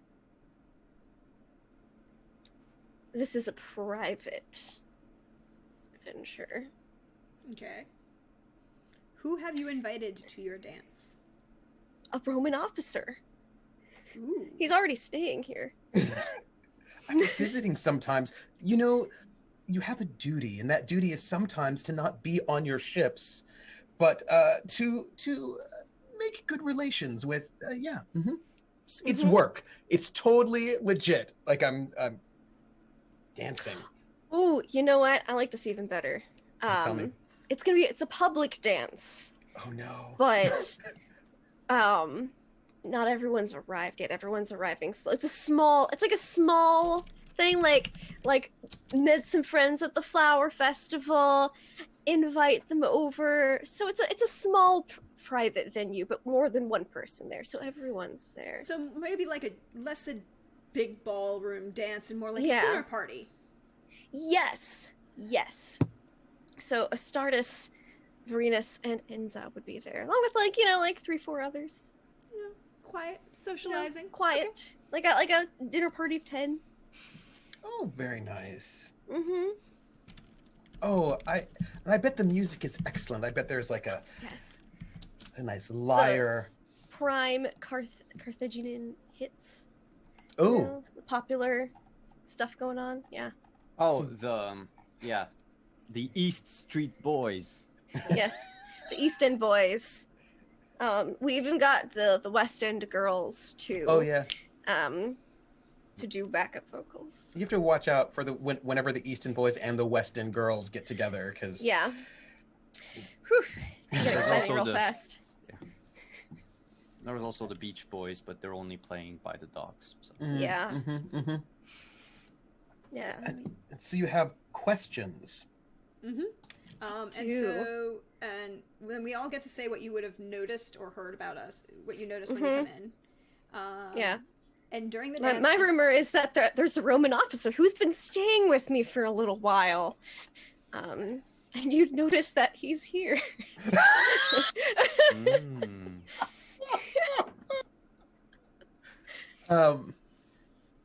You would note, let's see, you would notice that I have, I've got like a fresh scar on my face. It's not bad, but it's healing. And rumors have it that tensions between the Sicilians and the Romans have gotten worse of late, and that there's sort of like a heightened military presence. Is sort of like there's more tension on the grounds, and it's a little bit it's tricky, right? Because I think what you one of the things is that our Varenus has been very present on the island and around, like very present at the estates, really sort of being around, but that sort of translates in some ways to it seeming like there's more military presence and higher tension, when perhaps he's wanting to just have some fun with people, but that's not how the rumors are. The rumors are about sort of increased military presence and tension.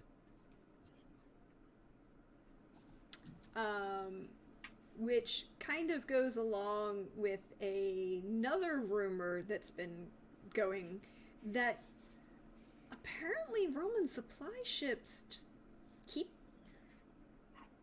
disappearing.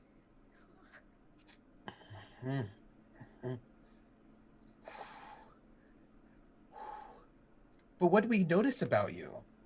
Oh, that Enza is here. She's dressed very prettily, and she's smiling and kind of dancing around, and she's on the outside. This is your dance, so it's just the two of you, but she's just kind of dancing, enjoying the company and having a lot of fun. And is a secret mastermind, but it's fine. It's fine. She is idealistic and resolute here, people. I see you, freedom fighter. I see you over there in the corner. Varenus doesn't. It's fine. I see you, though. What's our Astartes rumor, though? I want to know. So Astartes' rumor, well, first of all, Astartes would show up at the dance, and he is still wearing armor and weapons. He just came back from from training with his soldiers. He's about to go out onto the sea the next morning. But one thing that he has let everyone know, because why would he keep something secret to himself? I mean, he's secretive, but the moment that something pisses him off, he talks about it like crazy. And my soldiers are more concerned with individual glory than with fighting as a unit. Oh. Yes. They are all in their minds. Every single one of them is a mythic hero.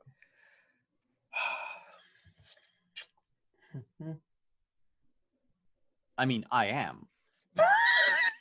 But they're just not supposed to be soldiers. You know what they say, lead by example.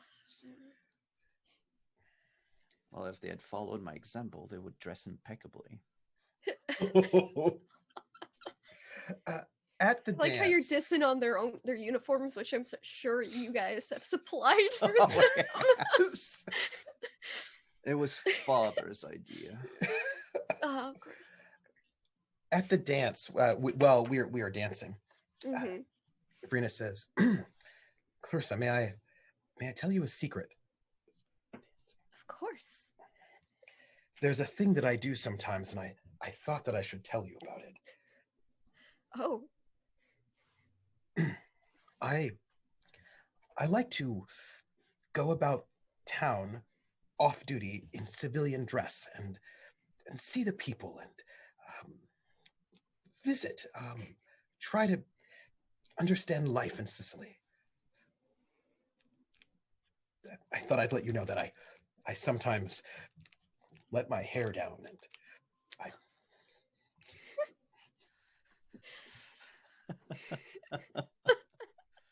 Commander Shepard. She's like, that would explain all of the civilian dress you did bring with you. Because I find that if you're in uniform, sometimes people don't, they only see you as a uniform, and then they won't talk to you as one of the people. And Yes. I want to be one of the people, you know? I much prefer you out of uniform. Blushes. I prefer you out of uniform too. Oh, I mean, so I lose my place in the dance. Do you let me stumble, or do you draw my back into place? I imagine I don't notice you've stumbled for a moment because you dance like Commander Shepard, which I love. But as soon as I do notice, I'll draw you back into place. Oh.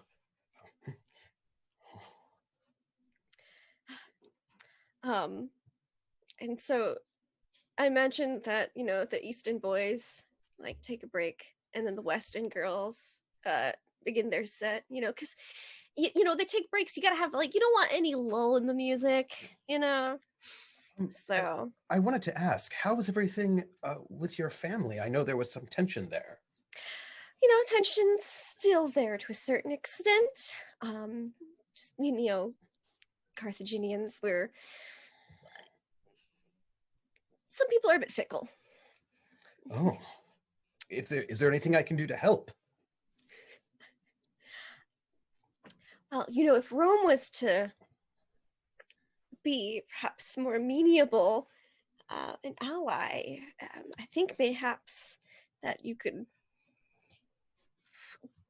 procure some Carthaginian help. I've heard that the Sicilian ships are doing quite a number on your navy.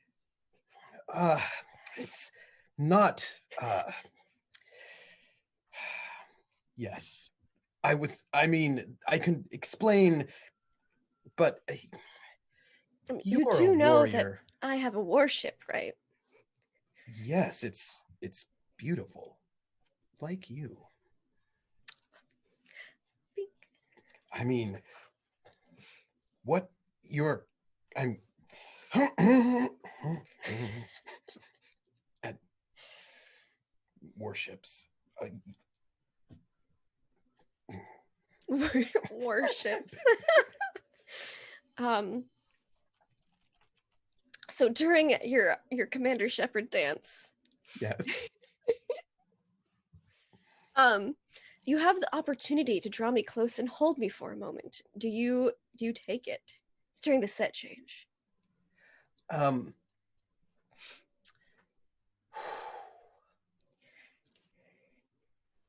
Jein. That's the German for Ja und Nein together. There's a moment, and what happens is the answer is ultimately yes, but the moment sort of basically passes, and as the moment is just sort of falling out, like the perfect moment is there, and then I hesitate, and then when the moment is 9/10 of the way over, then I'm like, oh, and then I sort of take your hand and pull you in, but it's at that moment where it's not at the suave moment when you should have done it, but half a beat later. Mm-hmm. And so then the embrace doesn't get to actually last as long as it could have because of the hesitation.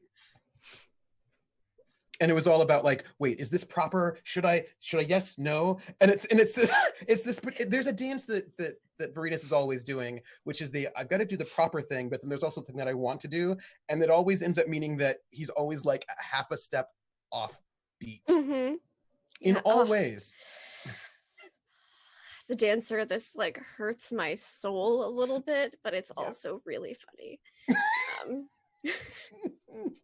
You know, when you got to be there for that rock step, and like he's always just like It's like the rock. It's like rock step, triple step, triple step. We're not even triple stepping. We're doing No. like the singles time, like East Coast. we and are, it's we just- are.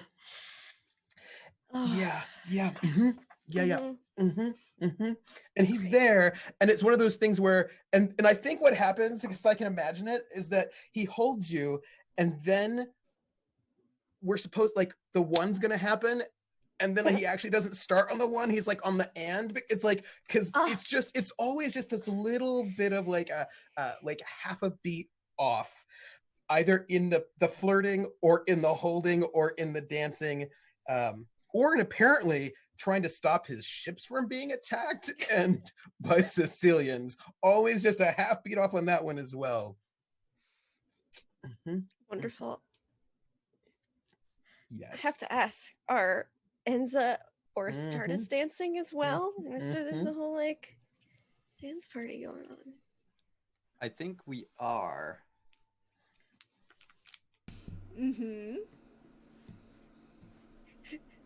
I think it's like opposite sides of the room, though. Oh no, I'm trying to dance with you. Oh no, I'm saying is like I'm saying we're dancing. Oh, we're on the opposite. Yeah. Yeah, from where they are. So, are we panning away from you guys then? Yeah, we want to see what you're doing. I want to see what you're doing. You gotta pan away. It's like that. Like it's like an awkward prom scene. You have like a little bit, and then you pan away to the other couple. So it's like that. We're gonna do the follow track with the cam. So it's like as you're turning, the cam turns, and then you catch a sight of the others, and it kind of does the zoom and on the it others. zooms. Yep. There, transitions. Yes, I think there's dancing, and there's like this hint of smugness, and on Enza's face.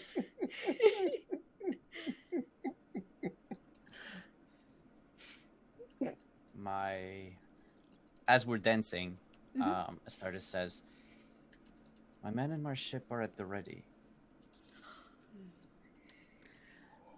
Are you sure this will go as you planned?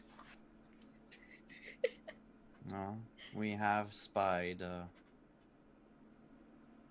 nice Roman merchant ship with barely an escort.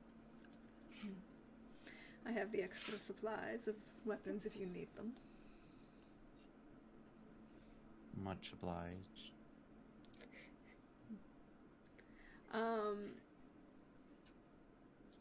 And I think as we're dancing, you, like, my hair falls in front of my ear. Do you touch my face?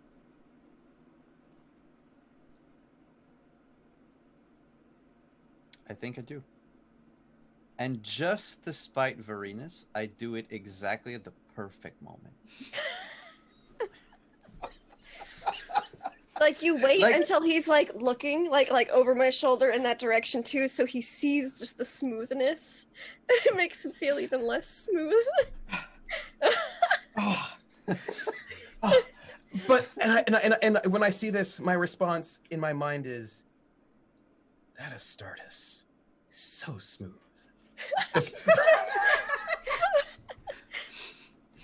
That is my response. Like, oh gosh, he's great. That's what I'm thinking. Well, then Varanus would know. It's true. He's super smooth. He's well groomed. Not just shaved on my head. That's what I know. We were bathing.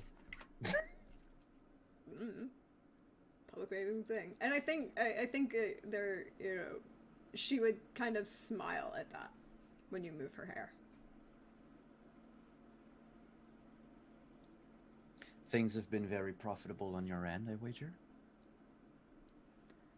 Profitable and successful are equally good things, and both is true. There are some brilliant new fashions that apparently are being taken up by certain members of Rome.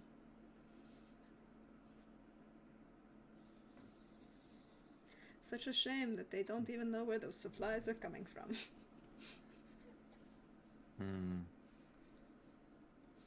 Maybe they ought to know at some point. Do I have promise of a bigger gun? More ships What's a to gun? support?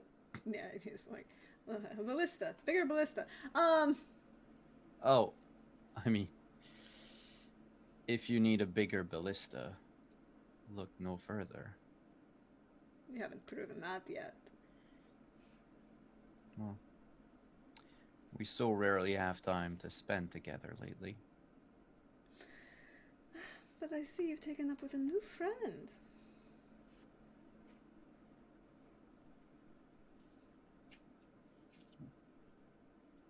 That was a one-time deal.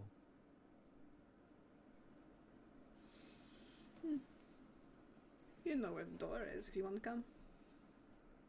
The shop is always open. To invited guests. And am I an invited guest? And at this moment, shit, where's it? Your mouth is close to my ear. What do you say? She would lean kind of just that half beat closer and say, well, you do have a key, don't you?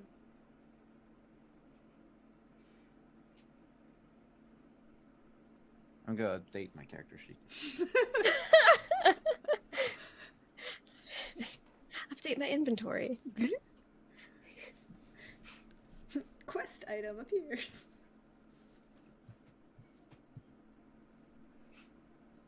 And I think the camera kind of pans back to the other two.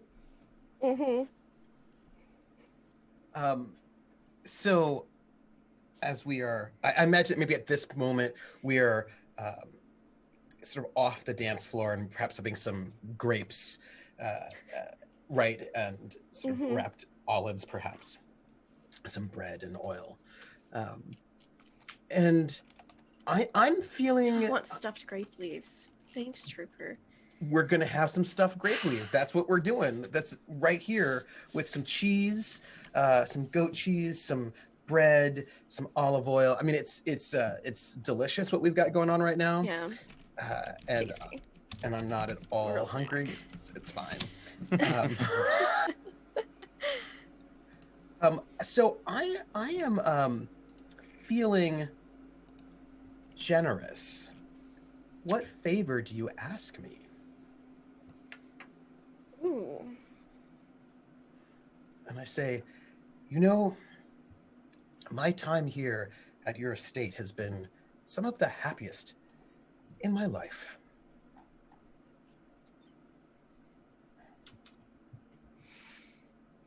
Well, I'm really glad you feel that way. I do. I hope you've been enjoying yourself. Oh, quite. And like put a couple more like stuffed grape leaves on like little dinner party plates. Definitely bought. You're just eating with your hands, guys. Yeah, Okay, but yeah, it's fine. It's a problem. It's fine. we can wander around. You can wander. We should put on his hand. Like, look at this. Well, if you enjoyed your time here so much, it doesn't really have to end. I mean, I have a boat and, well, I'm unmarried. Oh, are you saying, wait, what are you saying? I'm the only child of my family, and my parents are terribly old. Oh. You seem to need some naval support. I know what you're asking. You're asking not about training, but about romance. Yes. Yes. I say yes. Oh, you are too precious. You just proposed to me. I say yes. Oh, Yes. Oh, we should probably have some sort of dinner or a party or. Yes. We should have the wedding as soon as possible. Oh, okay. Why wait? Sure. Wait. Can we should invite. Oh, we should invite Astartes because he's our friend. Mm-hmm. Yes. I feel bad. It's great. And- I've got a great twist. It's gonna be fun. Oh, wait. We should also invite Enza because she's one of the most important part of one of the most important merchant families here in Sicily, and I want this to be a wonderful. This is going to be wonderful. Oh, wait. You've made me the happiest. Oh, oh. Oh, I'm dancing. Oh, I'm dancing. Did you see it? You're dancing. It's wonderful. Is there a large moment where you just turn around and start shouting of like, and we're engaged in the middle of this bar Yes! and the dance program? Yes. This small In my dinner party. enthusiasm. It's like you walk up to the band. It's like, I wish to make an announcement. Yes. We're engaged. There's polite clap. There's polite golf clap, and then there's this look that Enza kind of turns to Astartes and goes, that's unique. Were we supposed to bring presents? I didn't know this was that kind of party. Oh, A presence alone is present enough. Mm-hmm. And as soon as the music, oops, flung my pen cap across the table. As soon as the music starts back up again, and people come over to congratulate, I slip away. The dance kind of begins. I imagine it's like the group dancing, and then the dance's figures bring you to dance with someone else. So it brings I love the drama. the Varanus to dance with, whoever is there. But Clarissa gets paired up with Astartes, kind of altering a question a little bit there, because I think we know that when we get back together again, that Varanus is going to be pleased. So we just got engaged. Comes over to dances with Astartes, and Clarissa will lean in during the dance and quietly say, "So were you able to get the Sicilians' key? Win over their trust?" Big ballista. And he would just pull a string out of his tunic. The key So in. good. I've completely pulled the wool over the eyes of the Roman. Good. And our plan is in motion. It The is. Sicilians should be bringing us arms, and we can strike against the Romans. Mm-hmm. I've given them information about a ship which had doubled their escort because of their recent raids. They'll believe it to be very,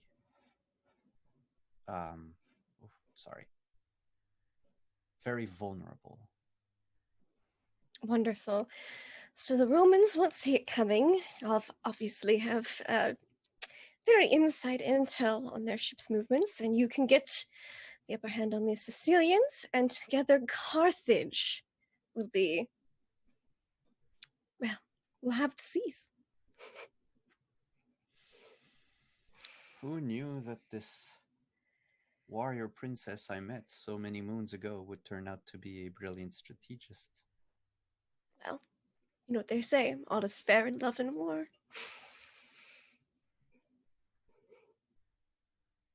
Congratulations on the nuptials. Oh, yes, well, if everything goes as proceeds as planned, it won't last terribly long, and I'll be a poor widower. A poor widow.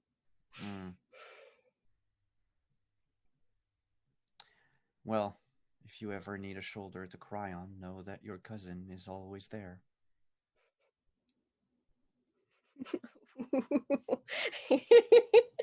Bam! Boom! You're always my favorite cousin. See you by the docks later tonight? The Beach Boys are playing. Beach Boys are playing. And then the song ends and I return back to my fiance. But while you two were dancing, I think that Enza and I were dancing because the figures move as they were. Uh-huh. And I'm happy to see Enza as well, who of course is a friendly Sicilian face and not at all responsible for any attacks upon my person in any way or on my fleet at all, ever. So we're dancing together, and I'm so happy to see you. Enza, it's good to see you. Congratulations on your nuptials. I'm so glad that you will be joining Clarissa in Carthage and enjoying their wonderful family hospitality. Oh, but I'm hoping we can stay here because I'm still stationed here, of course. But you know, and her estate here is lovely. Also, tell me, how are and he'll name a small the name of a small family, like a Sicilian family, you know, like a mother, father, sort of son, daughter, like locals, like nobody particularly important, but just sort of like a average sort of people that you might meet. So how are they? They're well. At last conversation, they did enjoy your visit. Oh, good. They were so lovely. They were so friendly. They invited me to dinner. It was delicious. I'm glad you're enjoying the local hospitality. I am, for the most part. But...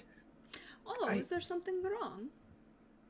Well, a few nights ago, some people wearing Sicilian colors attacked me, threw garbage at me, and it was the night of the festival. To Flores, but I mean, the only people I saw moving that night were they were some of the Marines that were attached to one of the Carthaginian ships. I can't remember. There was much wine that night. Well, that's motion on the ocean. Well, that's strange. I was certain that the people who attacked me were wearing Sicilian colors, but I didn't actually get to see their faces or hear them speak at all. That's odd. I mean, all I know is that apparently there was something about the docks and one of the ships went missing and there was some rabble there and... Yes, a Roman vessel got sunk out at sea and there was... Yes. There was a rumor in the bar in one of the taverns that there was some Marines celebrating it getting very... Oh. Well, that's strange. If I might presume, would you just keep your ears out? Happily. I would appreciate it if you would. I mean... I would love to share information if it is necessary. Oh.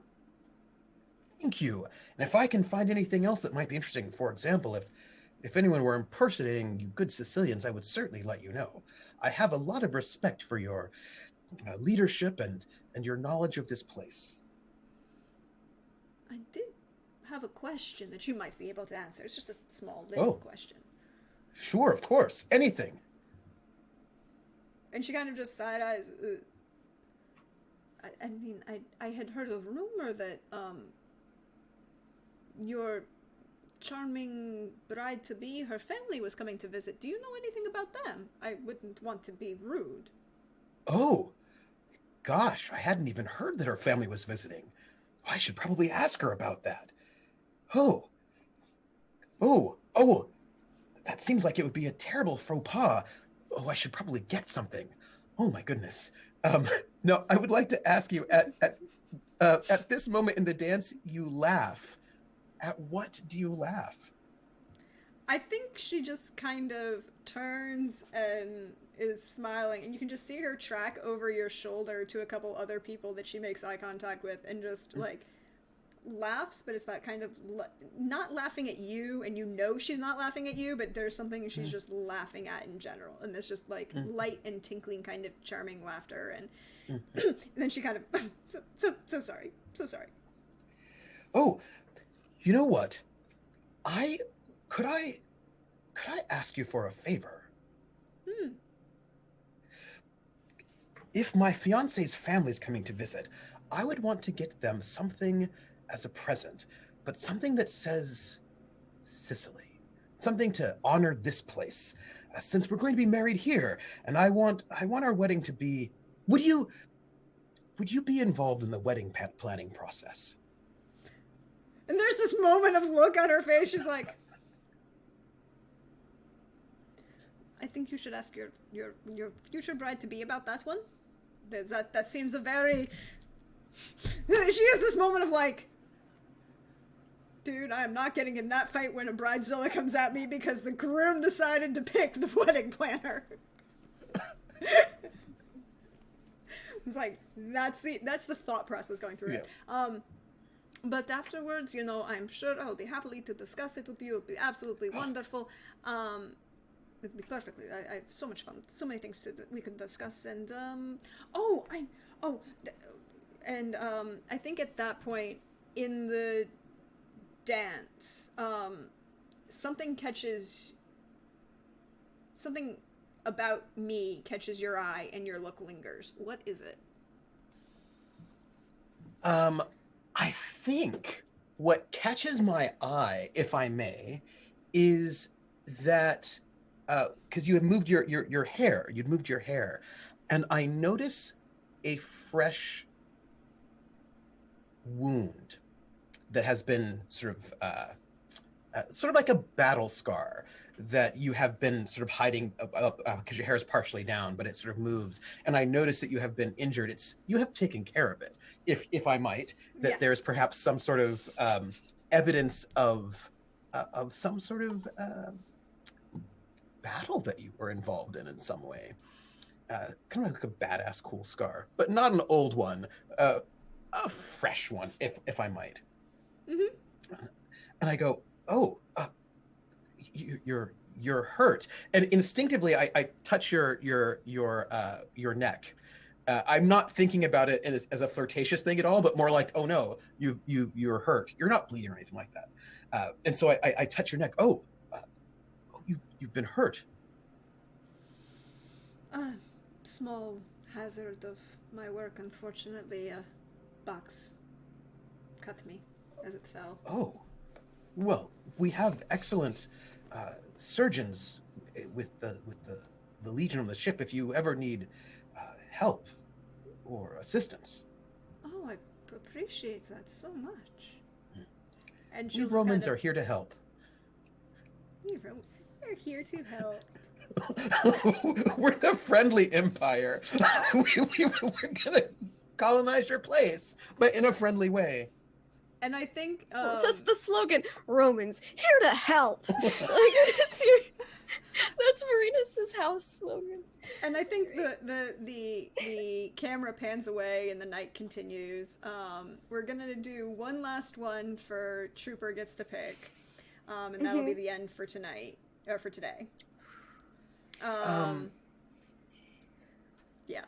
So what I want to pick is, am I allowed to, this is a weird one, yeah? Okay. Can we do ship-to-ship combat? Yeah. But, I think that it is stormy and foggy, and I don't know who it is I'm fighting with. Like, I'm fighting a ship. Wait. You're putting an Afro bean. Yes, I am. I want to put some Afro bean in here where it's like a battle dark because and nobody knows who it is, but they're stabbing at each other anyways, and you're just like groping across the stage. Stab. Yes, this is what I want. I want there to be a battle because there's been some sort of attacks and drama, and so I'm in this battle, but I actually can't see the colors of the ship that has sort of attacked mine, and so I'm going to get into this battle with the ship, but I don't know who it is because there's been a lot of people mixing up, like shifting colors, like wearing colors that was not theirs, and so there's been a lot of trickery, and so I think that I'm in a ship-to-ship combat, but you know, I don't think I actually know the true identity of the ship that I am. Okay, so Varenus combat doesn't with. know, but who does Trooper Yes. want to fight with? Well, that's less fun. Oh, do you want us to figure Well, it out behind stage could- and we can just let you tell you? I could interject a thing Yeah. Please. if you want. So ship-to-ship combat requires 3 challenges. Mhm. There are 3 of us. We could have 1 challenge each. Yes. So whoever it is actually, like, will be one of the 3 of us. Yeah. Right. Mhm. Yes. But that way we each get, like, Yes. so it muddles the who. Yeah. I love Okay. that. I love that. And so we also add in what we've heard before we get started. We also add in the rumors that are currently going around as this Ooh. battle, just before this battle takes place. I can pick another rumor. Yeah, it's good. It's good. One of the rumors, the rumor that you would have heard going around is that there was an unfortunate fire in a Carthaginian warehouse. Oh no. Unfortunate. Okay. So some Carthaginian goods have been stolen, have been pirated as a rumor, and rumors were going around that if I were to be at this place and this time, I would find the villains who have sort of been sorry, that I would find the villains who are doing all the nefariousness, and so I have been sent out to this part of the sea at night in a storm in order to find the villains who are causing all of the trouble.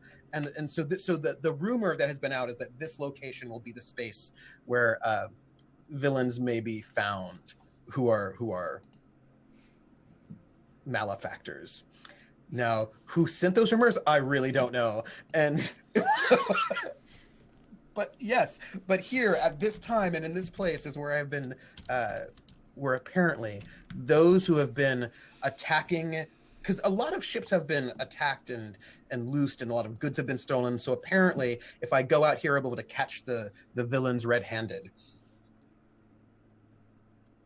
Mm-hmm. And what do you notice about me? What you notice about me is that I am married.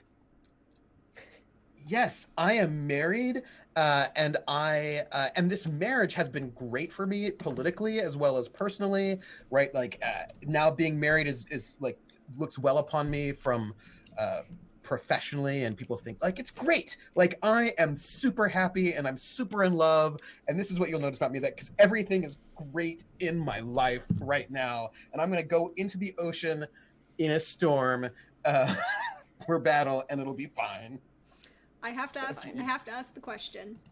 Yes. I have to ask the question. Who was the wedding planner? No.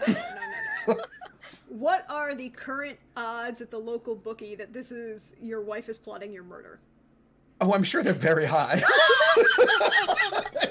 But I have not heard that rumor. That is not the rumor that I picked. No, I know. I picked the rumor that I've been meeting in secret with the heads of the other local Carthaginian trading. Is it the second one? Yes. And they agreed to follow my plan, but first I must show result and consider a political to an eligible scion of Carthage marriage. Oh. So I would have to get married with an eligible scion of Carthage. And I'm sure a widower is fine, right? What is fine? so For I to play think the work, you have rumors. to kill her husband. Well, I think that the rumors are basically, yeah, I've been eyeing your wife, Oh. Varenus. Oh, I'm sure, like, but you're cousins, so I'm sure it's fine, right? Oh yeah, definitely. Like incest. Come on. And also, This like, economy. And in I'm this sure economy. I'm sure I invite you to dinner at the estate all the time. Like All the time. Frequently invite cousin to start us over for dinner. And sometimes he has a little too much to drink and just has to stay the night. But wait. So do you know that he's a cousin? Because they were hiding it from you. Did you That's tell? true. I don't know if she would say cousin, but he would have definitely been at the wedding. Oh, right. But I think it's like you already know that there are things like you know. Yeah, it's fine. You know Astartes. Oh, it's fine. Oh, I know Astartes. Biblically. It's fine. By the way, who I need to know this. I need to know this, Lindy. Yes. Was Enza super involved in the wedding planning for the local arrangements? So too much risk for the plan. Oh, so sad. I think she would have sent had and to be like, it'd be lovely if you could, ship over some flowers. Like, do you want the flowers, or do you want me to make the wedding dress? Flowers. Because it's like my job is to make dresses. That's what you do. That's what. Okay. Yeah. Sure. Got that. Yeah. Oh, At the flower festival, she associates you with a lot of flowers. Great. Yeah. Beautiful Sicilian flowers. Okay, so then why don't we have the three Lindy's of us? rumor. Yeah, Lindy's rumor. Okay. So I've been training with my soldiers. Because warrior princess, basically. And rumor has it that we've been training hard, maybe training up for something, and they've shown themselves quick, flexible, and well disciplined. Maybe just a little more training than usual, is the rumor. I think as we get to the end of summer. Into the end of summer, getting ready for fall. I think what we'll do is we'll go in order: me, Simon, and then Lindy, and you'll respond to our challenges, Trooper. Okay. Yeah. Okay. Okay.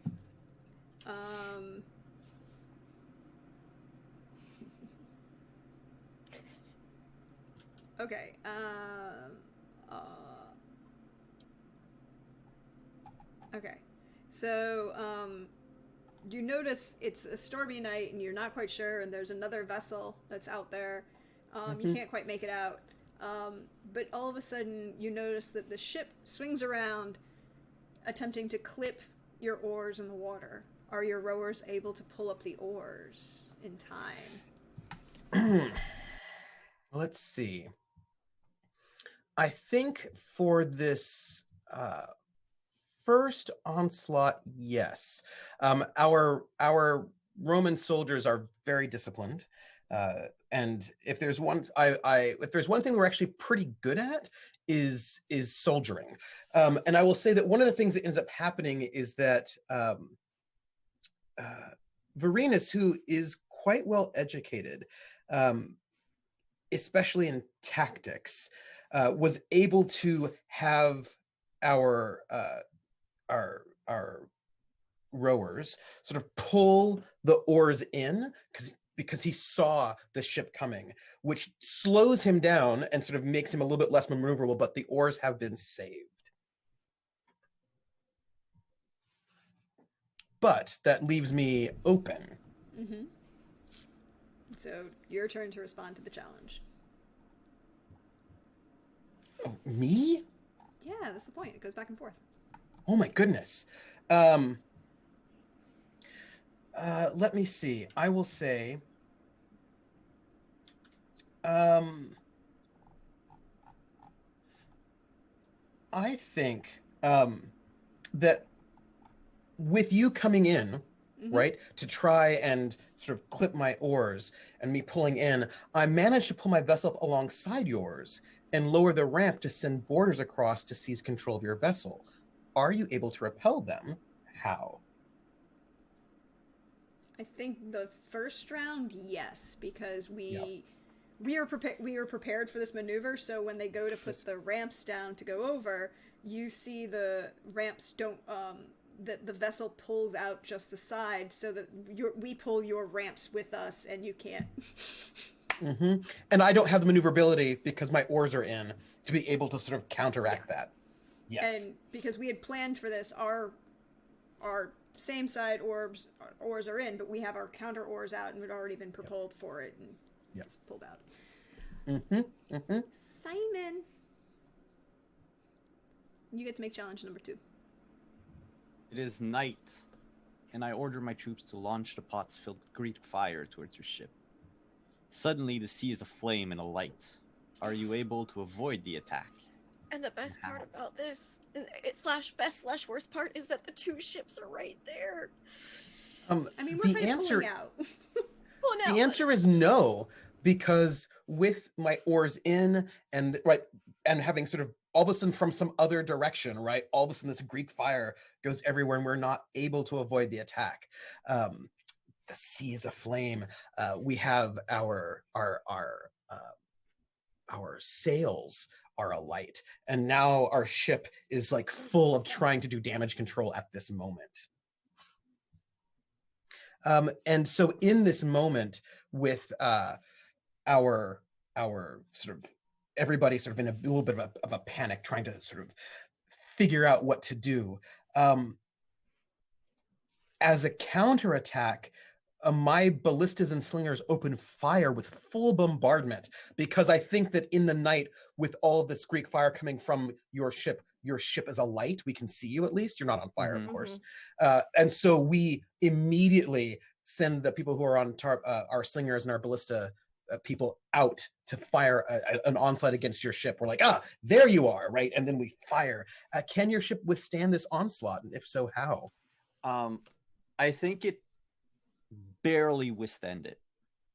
A lucky strike by the catapult breaks the main mast and ruins our sails. We have to stop completely, dead in the water. We still have our oars and our rowers, but we need to get the mast off the ship. So right now the ship is taken out of battle for the time being.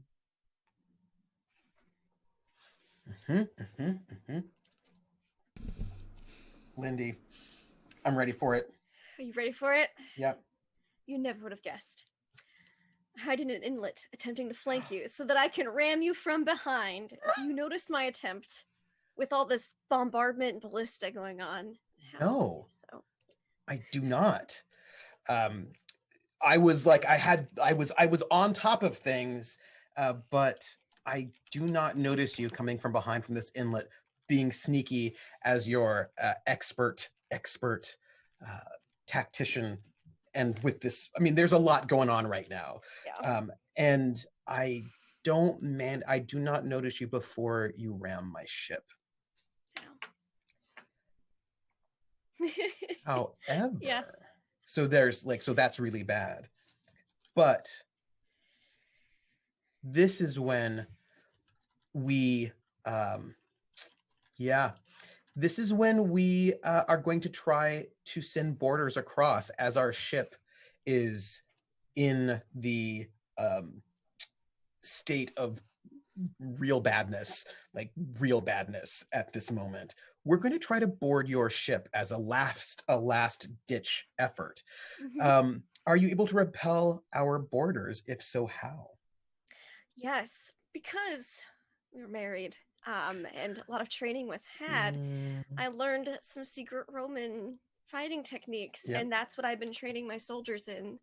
So steadily for the past, over the summer, and so it's not difficult to be able to repel them. It's almost like you board and it's like we were expecting you in your tactics and knew exactly how to repel. And we are not able to get off of our sinking ship. Ooh, which I think leads to the conclusion question. The fighting is intense, but soon the opponent begins to Varanus begins taking on too much water and sinks with sailors fleeing over the sides. Do anyone do anything to aid the survivors? In the middle of a storm Mm-hmm. with stormy seas, madness, ships on fire, And Greek sinking, water, and Greek fire in the water. and Greek fire in the water. There's Greek fire in the water. There's like a hole in the hull, and it's all bad. Rack with guilt and being a passionate person himself, Astartes cannot bear to let Captain Varenus drown. Oh no. And he Your own will... plan. My whole Can you plan... row over in time? Can you? Would it be dangerous for you to do so? And I think- by the way, am on some flotsam in the ocean. About ready to die. All right, I get close to you with the rowing boat. And Astartes? Varenus, this wasn't how it was meant to be. I didn't... Why did you have to be Roman? I don't understand. I reach out my hand to you as my piece of wood is tossing and pitching. And Okay. I have two endings in mind. It's so exciting. As I watch from my boat, right next. That's all of this happening. Do I go for the Titanic ending or the Game of Thrones ending? This is the question. So chat, please. The Titanic ending or the Game of Thrones ending? I'm reaching out to my best friend Astartes, who was my best man at the wedding, by the way. Oh God. Oh yeah. Yes. The other question is, on those nights he slept over, did he sleep in a separate room, or was there multiple people in that room? I think it depends on the evening. I feel like there are a lot of different options, you know? I feel like Sometimes. there was options A, B, and C, and all of them were selected at different points. times. Yes. It's There were a lot of close. different A, B's, and C's. Oh my gosh, it works. You know, A for Marcus, it would be A Astartes, B both, C Clarissa. Boom! So it was great. I had A's, B's, and C's. Yes. And I got to see, this is the thing, you know what's really great about being Roman? You get to travel the world and meet new and interesting people and also Yeah. have sex with them. And it was just it's a great summer. Like, this has been the best summer, except for this summer. moment right now, which is not the best part of the Alright. summer. I mean, it's Titanic. They're going for Titanic. Yeah, Titanic. Titanic ending. So Astartes extends a hand and grasps Varenus by the forearm and hoists him up into his boat. The boat begins to shake and almost overturn because there's too many people aboard. I have all my rowers, all my servants. And I look at you and I say, I shouldn't have done what I did. You What did you deserve do? Clarissa. What? May the gods forgive me. And I plunge into the water. No! I plunge after you. I have to save you. That's not how it's supposed to end. No, but then I plunge after to try to save you, but there's too much Greek fire. And we are And you both die? Die. Yeah, we both both- die. You both die, and Clarissa's just I kind of try to sitting... save you. Clarissa's sitting there, laughing, enjoying her victory. And then the camera Except And then the camera pans back up onto land, and there's just a random fire exploding in her house. Happens. But here's the thing, she's not married now, which I think is not going to work out for her, right? No, he Well- needed to be married. Yeah, that's true. He needed to be married. I'm an eligible Carthage bachelorette. We came this close to have like a Carthaginian powerhouse, We did. but then feelings, The fucking feelings. Oh, yeah, no, Welcome. I couldn't. Ooh, To feelings the game. I think what happens after this, Clarissa sees the fire and knows that it's because of the Sicilian and pulls out the key on the rope.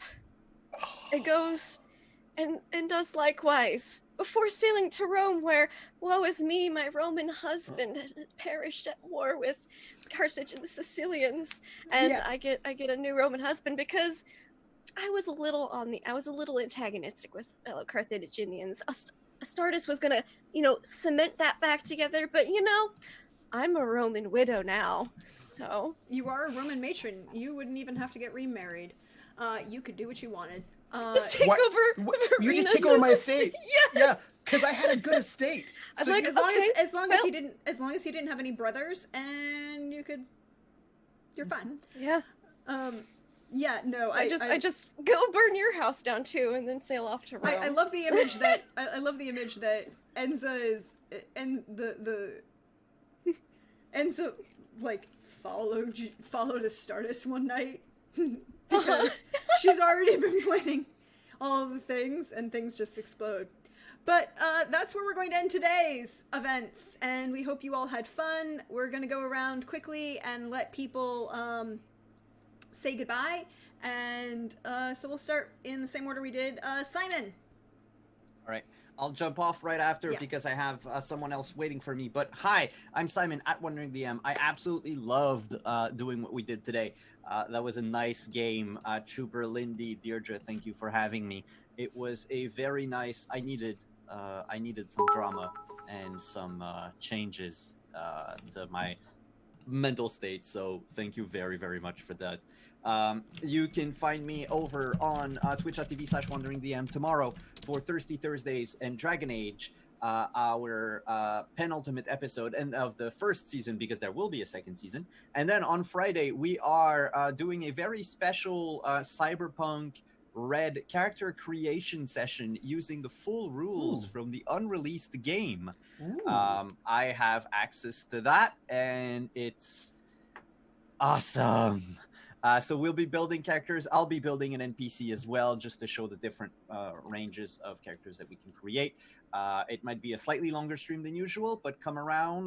The cast are gonna recreate their characters using the full rules for the second season, and then we're gonna announce a bunch of stuff for the upcoming second season of Cyberpunk Red.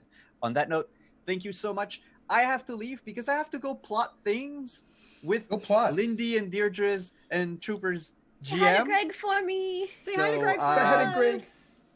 We're gonna go talk Witcher. So ciao everyone. Thank you for having me.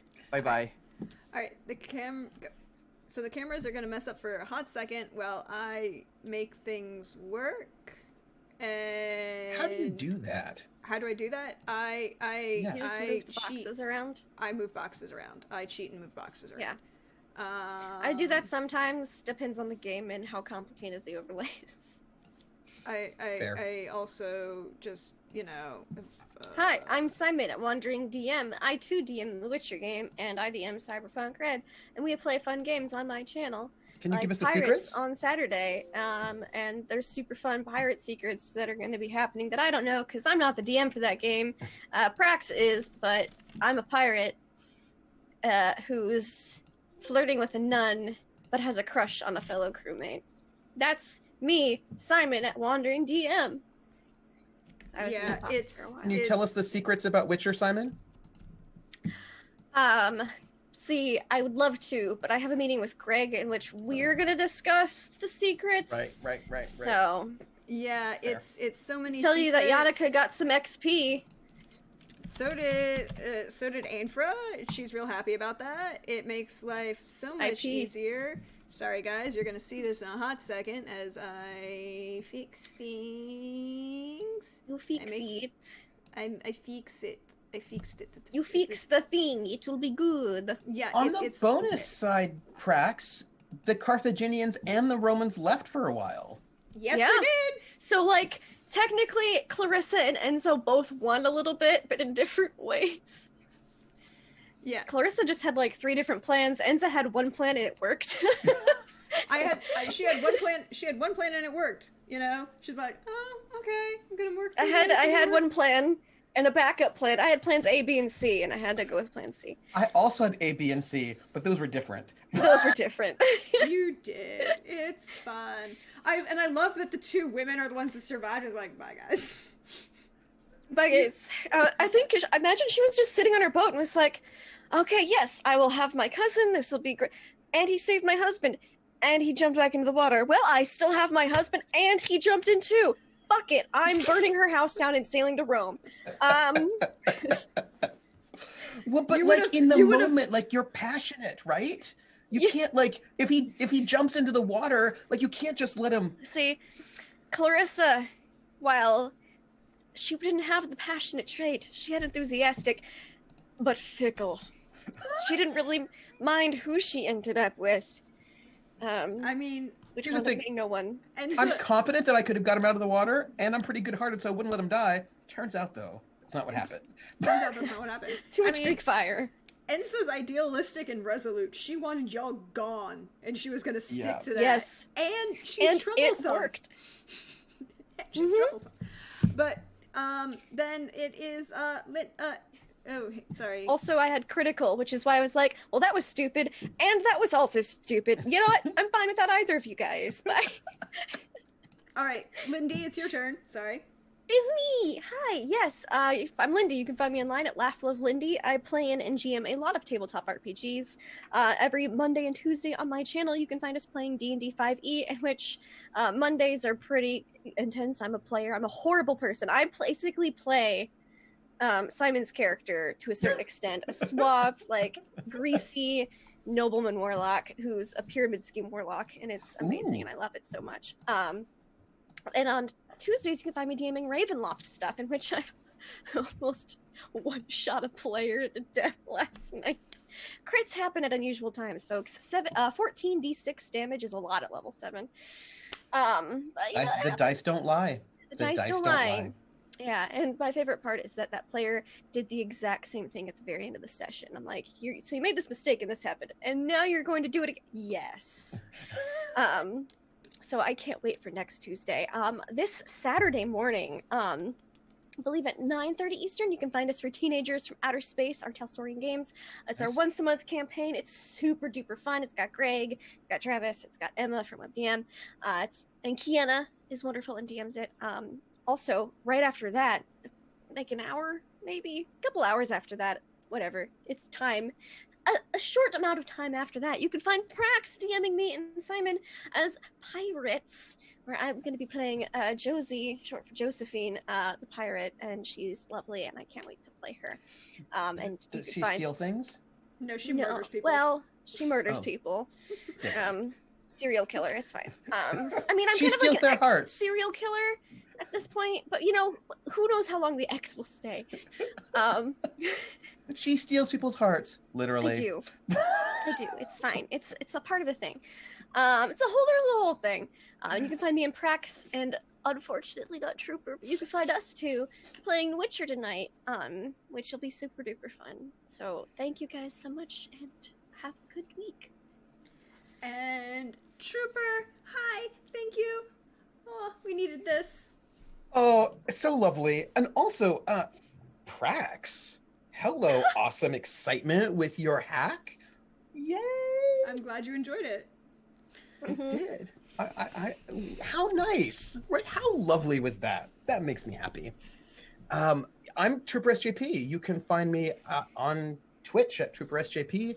I run on Fridays a French resistance campaign using Fate Condensed, and that's lots of drama, very heavy duty. If you like heavy duty historicals with lots of drama, it is there.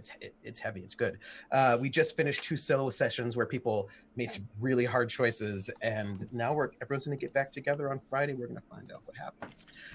Otherwise, you can find me all over the internet. This is like a big gaming week for me. Wednesday nights, you can see me over at Little Red Dot's channel playing Overlight, a pretty cool, fantastical fantasy game, which is very different than sort of your standard D&D with different races and a different sort of setup. You can find me. Oh, I'm starting a brand new show, a 5-6-shot. Good Society, a new run of Good Society over on Table Story, and I'll be playing. I'm so excited. I'm going to be playing somebody very scandalous. So I just want you to know that my level of scandalousness is going to be very, very Regency. And I want you to know it. It's going to be so good. Oh, you don't even know. And I mean, what I'm trying to tell you is I may not be wearing an appropriate jacket outdoors sometimes. Yes, that level of scandalousness. I'm just telling you. Really? Really? You're bringing Byron to the party? I am bringing Byron to the party. I am bringing Byron to the party. Yes. Yes, I am. And I want you to know, Prax, I appreciate so much that you knew exactly that that's what I was doing. I am bringing Byron to the party. Oh, yes. Sorry. I'm bringing Byron to a Jane Austen party, and I'm so excited. Like, sorry. Whew. I'm sorry, just a little bit too excited about bringing Byron to the party. We need to know the date and time so we can. Oh, Thursday, 6 p.m. over on Table Story, and on Friday at 1. Lindy and I are playing together over Tales from the Grim. We're playing a really, really great show run by Alice, White Rabbit. It's a sci-fi using cipher. It's very cyberpunk. And because Lindy and I must play lovers who are star-crossed in some way. Yes, that's why I had to ruin our engagement. I'm sorry. We had to be tragic somehow. Oh, we got married, though. It's just that then I died. Yeah. That's important. Yeah. We are also playing ex-lovers, except that we can never know that each other is alive. So we're just gonna pine. Well, you can know that I'm alive. I just think you're dead. Yeah, it's now so you're- sad. Now you look like Danny DeVito in her. Now I look flirting like with me, Danny and it's really DeVito. awkward. So awkward. And you're like, what is this creeper doing here? And I was like, she must think I'm looking great, right? But no, I'm looking like a Danny DeVito on you right now. So good. So good. And then I'm having the finale of Capers Offworld at Tales from the Grim this Sunday at 1 p.m., which is the final third of third. And I finally got my costume pieces in. So I'm going to have a lot of feathers because I'm playing a peacock person. Nice. And it's going to be awesome. And that's me. That's where you can find me. Oh, last thing. Guess what? What? All of my grading's done. Yay! Congratulations. All of my grading's done, people. Yeah, I'm so excited. We understand and support the teacher movement that the greatest thing in all time is to finish grading, and that they are done, and you don't have to look at them. But as for me, hey y'all, welcome to the channel. You know me, I'm at Jonathan on Twitter, or Praxagorthos me for you as you see me around on Twitch. I answer to Prax, and apparently I plot things and do things, but this was a great fun time to have with my friends. Actually, yes, I did write this hack of Firebrands. You can find it in all the games that I write. If you look, there's a panel below that has Tell Your Own Stories. That links to all the games that I write on itch. We also do classics on Twitch. We're slowing down right now for a little bit on that. We have to find some time for everyone to get back with us and, get together and figure things out. But that'll be coming back in a little bit. And as Lindy said, tonight you can find me over on Tales from the Grim for some Witcher fun, where we are totally not dealing with a succubus and 3 ogres in full plate armor. Who are my friends? I love them. Uh-huh. They're so nice. I hope they stay that way. But we have a succubus, 3 male ogres in plate armor, and 3 male witchers, and and I'm just like, great, this is gonna go well. And then tomorrow night for Thirsty Thursdays over on Wandering DM, because Dragon Age is literally all the thirst, and we will see what happens. Yes. Yes, it is. And then Friday, as Simon said, over on Wandering DM, as we rebuild our characters with the new unreleased rules for Cyberpunk Red. And Saturday on Wandering DM is I get to run. We're going to be running a mini campaign a short campaign about 8 of Rapscallion that we based. If you didn't see it, the VOD is up on YouTube. We did character creation using another game that I wrote called Captain Blood's Odyssey. So all of the characters have built in their character backstories together and tied things together, and it's it's juicy. All the juicy. Like somebody's gonna be trying to flirt with and possibly seduce this other guy's girlfriend, but he doesn't know it's his girlfriend because he never actually they weren't actually dating. It was just like he saw her across a crowded room and was like, that's my beau. Mm-hmm. Oh, all the popcorn just right here, just all of it. And that same character has a crush on my character. the character who's flirting with the love of the other character. Who, by the way, is I'm a nun. crushing back, but neither of us will talk about it. There's so much drama and pirates. Drama and pirates will be great. That's all you need. But other than that, check my Twitter because I always post where I'm going to be. It also talks about all the fun thing and all the fun people I get to hang out with and all the fun people I get to tell stories with. So until next time, ciao, friends. Auf Wiedersehen.